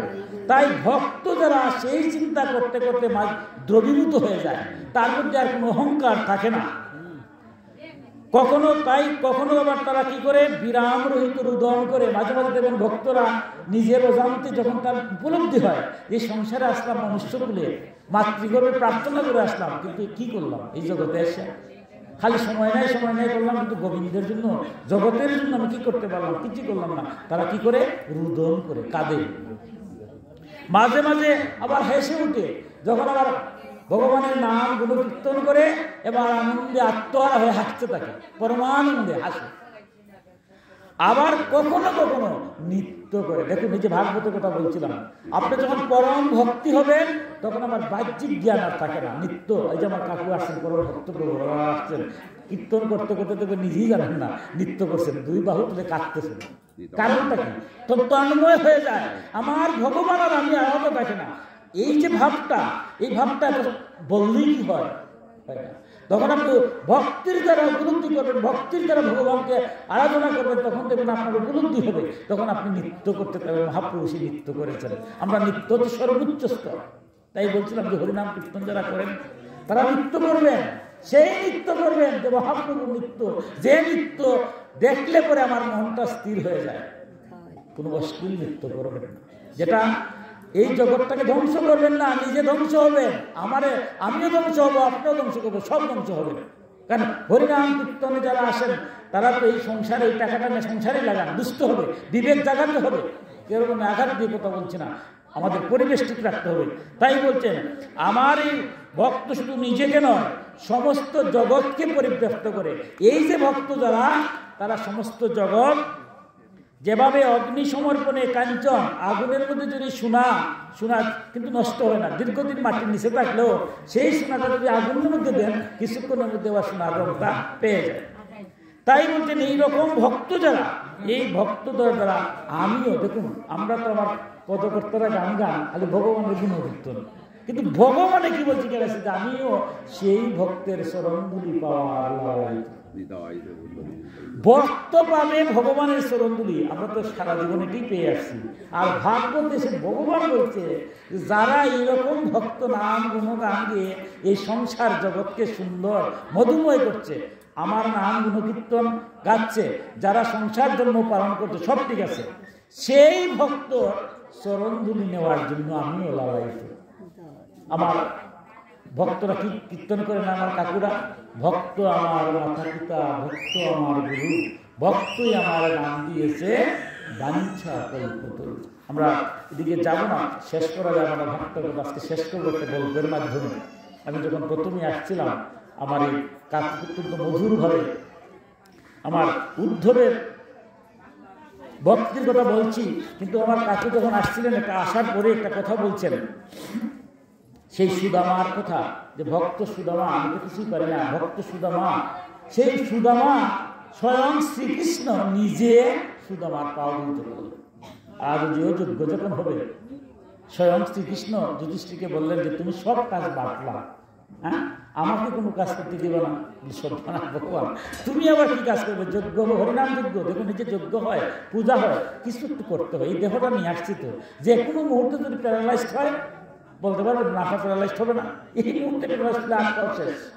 যে যার গোবিন্দের কৃপায় হাত পাইলাম, পা পাইলাম, মুখ পাইলাম, হাত দিয়ে একটা ফুল দিব গোবিন্দের ঘুম থেকে, এটাও আমার সময় হয় না, হাত তালি দিয়ে একটু কীর্তন করবো তাও আমার সময় নাই, একটু প্রসাদ খাবো তাও হয় না, গোবিন্দ ভক্ত দর্শন করবো এও আমার সময় নাই, খালি সময় নাই করতে করতে গেলাম, কিন্তু যখন বিস্তায় পড়ে যাবো তখন কি হবে? তাই গোবিন্দ কি করছেন, যুধিষ্ঠিরকে বলছে না আমি একটা কাজ করতে হবে। তুমি কি কাজ করবো? ভগবানকে কি কাজ দেওয়া যায়? তাই যার বাড়িতে অনুষ্ঠান হয় আপনার কিছুটা করতে হয়। কেউ হয়তো অর্থ দেয়, ঠিক আছে, কিন্তু দেহ দিয়ে কিছু করা লাগে। কারণ এই দেহ দিয়া যেটাই করেন, ওই আপনার হাত তারা যদি কীর্তন করেন যেখানে যান, অথবা একটু প্রসাদ খান, প্রসাদ খেলে মহাপ্রসাদ। গোবিন্দকে একটু প্রসাদ চাইল, কিন্তু গোবিন্দ এটা করেন। তাই গোবিন্দ কি করছেন বলছে, যত ভক্ত এখানে আসবে সবের আমি চরণ ধরব। দেখুন, গোবিন্দ হয়ে স্বয়ং ভগবান যুদ্ধে আসছেন। আমাদের নিয়ম সনাতন ধর্ম হচ্ছে, দেখবেন এখনো আপনি জানেন, আমার কাকুরা আছেন, আমি আমার নিজের জীবনে দেখা দেখছি। আমার বোনের যখন বিবাহ হয় তখন আমরা তো ছোট্ট ছিলাম, তো আমার দেখলাম বড় যাত্রীকে আসবে, বলতে তোমার কাজ হলো মুরব্বীরা পাও ধুয়ে দেবে। এটা ছিল, আগেও ছিল, বেশি দিন আগের কথা বলছি না, আজ থেকে হয়তো 40 বছর আগের কথা বলছি। বড় যাত্রীকে আসলে পরে বর তো বিষ্ণুপুরুষ, তার সাথে যারা আসছে যাত্রী তাদেরকে পাও ধোয়াতে হবে, জল নিয়ে তাদেরকে পাও ধুয়ে দিতে হবে। আর বরের সাথে যারা আসছে, কারণ এরা অতিথি, অতিথি রূপে নারায়ণ। সেটা কে করেছিলেন? স্বয়ং শ্রীকৃষ্ণ রাজকীয় যজ্ঞে। যে যজ্ঞে যারা আসবে এটা কি সাধারণ? এই যে আপনারা আসছেন, ভাগবতে বলছি এটা সাধারণ না, ইচ্ছা করলে আসতে পারবেন না। আমার মতো তো আপনারা আসছেন বিধায় আপনাদের চরণগুলি নেওয়ার গুণগত আসছেন, এলে তো আমার অযথা কাজ দেখায় চলে যেতাম। তাই এই যজ্ঞে যারা আসে, ভগবানের গুণ নামযজ্ঞে যারা আসে, তারা ভাগ্যবান, জন্মে জন্মান্তরে পুণ্যবান। তাই তাদের পাও ধোয়াইতে স্বয়ং ভগবান পাও ধোয়। দেখুন, আমি যেটা বলছিলাম ভক্তি মার্গের কথা, শেষ করে নেব সেই ভক্তি মার্গের গল্পটা মধ্য দিয়ে, তার সময় শেষ পর্যায়ে চলে আসছে। ভক্ত আপনারা সবাই জানেন, সুদামা বিপ্রর কথা অনেকে শুনেছেন। বিপ্র বংশে তিনি জন্ম হয়েছিলেন সুদামা। এই সুদামা কে ছিলেন? অনেক আমাদের জন্ম এক জন্ম নয় তো, আমি বলছিলাম আগে 84 লক্ষ জন্ম হয়। ভগবানও যুগে যুগে জন্ম নেন। বলছেন না তিনি, যখনই ধর্মের গ্লানি হয় তখনই জন্ম নেই। দাপর যুগে তো পূর্ণ ব্রহ্ম রূপে তিনি জন্ম নিয়েছেন, এর আগে তিনি অংশ রূপেও জন্ম নিয়েছেন। ত্রেতা যুগে যখন রামচন্দ্র রূপে তিনি জন্ম নিয়েছেন, আপনারা জানি পিতৃসত্য রক্ষার জন্য রাম বনে গিয়েছিলেন। লক্ষ্মণ তার সাথে গিয়েছিলেন। ভরত রামের পাদুকা সিংহাসনে বসে রাম রাজ্য চালিয়েছে। রাম নাই, অথচ রাম সর্বত্র আছেন। এর কিন্তু সবাই আমরা রাম রাজ্য চাই। সনাতন ধর্মে দেখবেন জয় শ্রীরাম বলে হয় কেন? যে রামের মতো রাজ্য চায়, যেখানে ন্যায় সত্য ধর্ম থাকবে। কারণ রাম প্রজার মনোরঞ্জনের জন্য নিজের স্ত্রীকে মনোভাব দিয়েছিলেন। আপনার হয়তো অনেকভাবে ব্যাখ্যা করবেন, কিন্তু যে যার কর্ম, রাজার ধর্ম হচ্ছে প্রজার পালন। সেই রকম রাম যে নিজের স্ত্রীকেও বাদ দিয়েছেন, কিন্তু প্রজা যেন কষ্ট না পায়, এই জন্য সবাই রামরাজ্য চায়। কারণটা কি? রামরাজ্য মানে ন্যায় সত্য ধর্ম প্রতিষ্ঠিত যে রাজ্য, সেটাই আমরা চাই। সেই রামচন্দ্র যখন 12 বছর বনবাস করে সিংহাসনে বসেছেন, আনন্দের আত্মহারা সবাই। ভরত এবার প্রশ্ন করেছেন রামকে, ভাই এবার তুমি রাজ সিংহাসনে বসছো, রাজা যখন বসবে তখন তোমার সামনে পিতা পুত্র সম্পর্ক নাই, ভাই সম্পর্ক নাই, মা বাবা সম্পর্ক নাই। রাজা ন্যায় সত্য এবং ধর্ম, সেটা যদি রাজার কাছে যদি তার ভাই অপরাধী করে, সে অপরাধী হিসেবেই দণ্ড পাবে। তাই বলছে তুমি দেখো, যেটুকু পারি তোমার পাদুকা নিয়ে আমি শাসন করেছি, যতটুকু পারি। আজ তুমি সিংহাসনে বসছো, প্রথম বিচার আমার তুমি করবে রাজা হিসাবে, কোনো আবেগের সাথে হয় না। কারণ বিচার করতে গেলে কোনো আবেগ হবে? আবেগ দিয়ে বিচার হয়? বিচার তো আবেগ দিয়ে হয় না, ন্যায় দিয়ে হয়। তাই তুমি রাম বর্ষ বিচার করো। রাম হেসে হেসে বলছেন, ভাই তোমার বিচার কি করবো? হ্যাঁ, প্রথম বিচার তুমি করবে। দেখো আমি বড় কষ্ট হবে, দুঃখ হয় যে তুমি রাম, তোমার ভাই ভরত হয়ে আমি তোমার সেবা করতে পারলাম না। আমার বাবা মারা গেলেন কাল লাগে, কার জন্য? আমার মা তোমাকে 12 বছরের জন্য বনবাস দিয়েছে। আমি সেই মায়ের সন্তান, কৈকেয়ীর সন্তান ভরত। জগতে আমি ভরত কার সন্তান? কৈকেয়ীর সন্তান। এই নামটা শুনলে পরে আমার দুঃখে কষ্টে আমার আর কিচ্ছু কাটে না। কিন্তু উনি তো মা, তাই মা বিদায় আমি কিচ্ছু বলি নাই। কিন্তু মাকে যে কুমন্ত্রণা দিয়েছিল, এই সংসারে যত কুমন্ত্রণা ছাড়া তো ধ্বংস না। সমাজ বলেন, পরিবার বলেন, সব ধ্বংস হয় কি? শয়তানের জন্য। দুষ্ট কে? মন্ত্রণা। মন্ত্রণায় মন্ত্রণা দিয়েছিল কৈকেয়ীরে, সেই মন্ত্রের আমি কোমর ভেঙে দিয়েছি, কিন্তু মাকে তো কিছু বলতে পারে না। তাই মার বিচার, তুমি আজ সিংহাসনে বসছো, তুমি মার বিচার করো। এবার রামচন্দ্র বলছেন, ভরত ভাই, তোমার মতো ভক্ত যার গর্ভে জন্ম হয়েছে তার বিচার বুঝি আজকে আমার কাছে দিলে? আমার ক্ষমতা আছে নাকি? কারণ একজন ভক্ত সন্তান যদি একটা পরিবারে জন্ম হয়, শাস্ত্রে বলতে 7 পুরুষ এমনি মুক্তি। তাই আমাদের সনাতন ধর্মে আমার মায়েরা, এই যে আমরা বিবাহ নামক জিনিসটা তো সহজ জিনিস নয়, মন্ত্র যে যজ্ঞ কত মধুর বক্ত হয়, পুত্র কামনা হয়, মেয়ে কামনা করা হয়, এরপরে পুংসমন থেকে শুরু করে অন্নপ্রাশন পর্যন্ত হয়। কেন? একটা সুযোগ্য ছেলে বা মেয়ে যদি হয়, কারণ যে বংশে একজন ভক্ত জন্ম হয় তার 7 জন্ম মুক্তি হয়। রামচন্দ্র বলছেন যে তোমার মার গর্ভে তুমি জন্ম নিয়েছো বিদায় ভরত, আমার মতো ধন্য যে আমি আজ তোমার মতো ভাই পেয়েছি, আর তুমি সে বিচার করলে? ভরত বলছে, রাম তোমার এই আবেগপ্রবল কথায় আসতে চলবে না। হ্যাঁ, ভূত আবেগপ্রবল কথা বলতে, আমি গিয়েছিলাম বনে তোমাকে ফিরে আনার জন্য, আমি বারবার বলছি লক্ষণ তোমার সাথে যাবো, আমি তোমার সাথে সেবা করলাম, থাকবো না। তখন তুমি ধমক দিয়ে এক পর্যায়ে বলছিলে যে আমি তোমার বড় ভাই, তোমাকে আমি আদেশ করছি তুমি যাও, আমি নাই, তুমি রাজ্য শাসন করো। তুমি বড় ভাই দেখে আমার কিচ্ছু করার ছিল না। আমিও তোমাকে সেদিন বলছিলাম যে আজ আমি যাচ্ছি, আর আগামী জন্মে যদি আমার জন্ম হয় আমাকে তুমি কৃপা করো, আমি তোমার ভাই হিসাবে জন্ম নেব না। কারণ ভাই হিসাবে জন্ম স্ত্রীকে আজকে আদেশ পালন করতে হয়েছে, আইতে হয়েছে। যদি বন্ধু হিসাবে জন্ম নিতাম, সখালিকে জন্ম নিতাম, তাহলে কি করতাম? বন্ধু কি তার আদেশ মানে নাকি? তাহলে আজকে জোর করে তোমার নিয়ে যেতাম। আমার মায়া অন্যায় করেছে, বাবা মারা গেছে, আর তুমি ধর্ম করবো, এটা হবে না। আমি সেদিন বলেছিলাম, তুমি বলছো ঠিক আছে, আগামী জন্মে তুমি আমার বন্ধু হিসেবে থাকবে, সখা হিসেবে থাকবে, যাও এই জন্মে তুমি ভাই হিসেবে গিয়ে আমার রাজ্যটা পালন করো। আর এখন তুমি রাজা হইছো, এখন তুমি সমস্ত আবেগ দিয়ে কথা বলবো না, আমার বার বিচারটা করতে হবে। জগতে জানো যে আমার মারও বিচার হয়েছে, রাম নিজে বিচার করছে। এবার রামচন্দ্র তো মহাবিপদে পড়ছেন। রামচন্দ্র বলছেন, দেখো আমার অনেক ভক্ত আছে, দেখো এই জগতে আমার সবচেয়ে বড় ভক্ত কে? হনুমান এখানে বসে আছে। হনুমান হাসতেছে, হনুমান তুমি বলো। হনুমান বলতেছে, বাবা আমারও তো অহংকার ছিল, আমারও তো অহংকার শূন্য হয়ে গেছে। আমি তো তোমার আগে বলছিলাম যে আমি এক জায়গায় ধরা গেছি, আমার চেয়ে বড় ভক্ত আছে। সবাই তাকাইতেছে, দেখি হনুমানই বলতেছে যে আমারও অহংকার হয়েছিল, আমার চেয়ে বড় ভক্ত একজন আছে। এবার হনুমান বলছে, প্রভু ভরত যে প্রশ্নটা করেছে এটা আমারও জানার আগ্রহ। ঠিকই তো, ভরতের মা অন্যায় করে তুই বিচার করবে না, ভরত সবচেয়ে বড় ভক্ত হয়ে গেল, তুমি সেই তথ্য কথাটা বলো, তোমার মুখ থেকে আমরা শুনতে চাই। এবার রামচন্দ্র একটু মধুর বলছে, নাকি সংক্ষেপে বলছি। রামচন্দ্র বলছে, দেখো আমার ছায়া রূপে লক্ষণ দিয়েছে, তাই তো? লক্ষণ তো ছায়া রূপে, রাম লক্ষণ ছায়া রূপে না। লক্ষণ নাকি বুঝেইবার মতো সাধ্য নাই, যাবি নামের সাথে এমন ভক্ত, যেভাবে এই যে সকাম ভক্ত আপনারা গোবিন্দকে দেন, গোবিন্দকে দিয়ে খান। ভগবান কিন্তু এই ভক্তকে শ্রেষ্ঠ ভক্ত বলছে গীতায়, যা করবেন সমস্ত কর্ম করবেন, গোবিন্দর নাম নেবেন, কর্ম আর থাকবে না, যোগ্য হয়ে যাবে। যে সেই লক্ষণের চেয়েও বড় ভক্ত হচ্ছে লক্ষণের স্ত্রী উর্মিলা দেবী। সবাই তো স্থির হয়েছে, মা উর্মিলার নামই তো শুনবো না। উর্মিলা তো ছিল অযোধ্যায়, সে আবার লক্ষণের চেয়ে বড় ভক্ত হলো কিভাবে? বলছেন সেই উর্মিলা দেবীর চেয়ে বড় ভক্ত হচ্ছে এই উর্মিলা দেবী। তো বলছো সবচেয়ে আমার দাস্য প্রেমে কে ভক্ত? আমার হনুমান। হনুমানের চেয়ে কোনো ভক্ত নাই দাস্য প্রেমে, নববিধা ভক্তির। কিন্তু সেই হনুমানও উর্মিলার কাছে হার মেনেছে। আর সেই উর্মিলার চেয়ে বড় ভক্ত হচ্ছে ভরত, তুমি, তোমার চেয়ে বড় ভক্ত এই জগতে আর কি।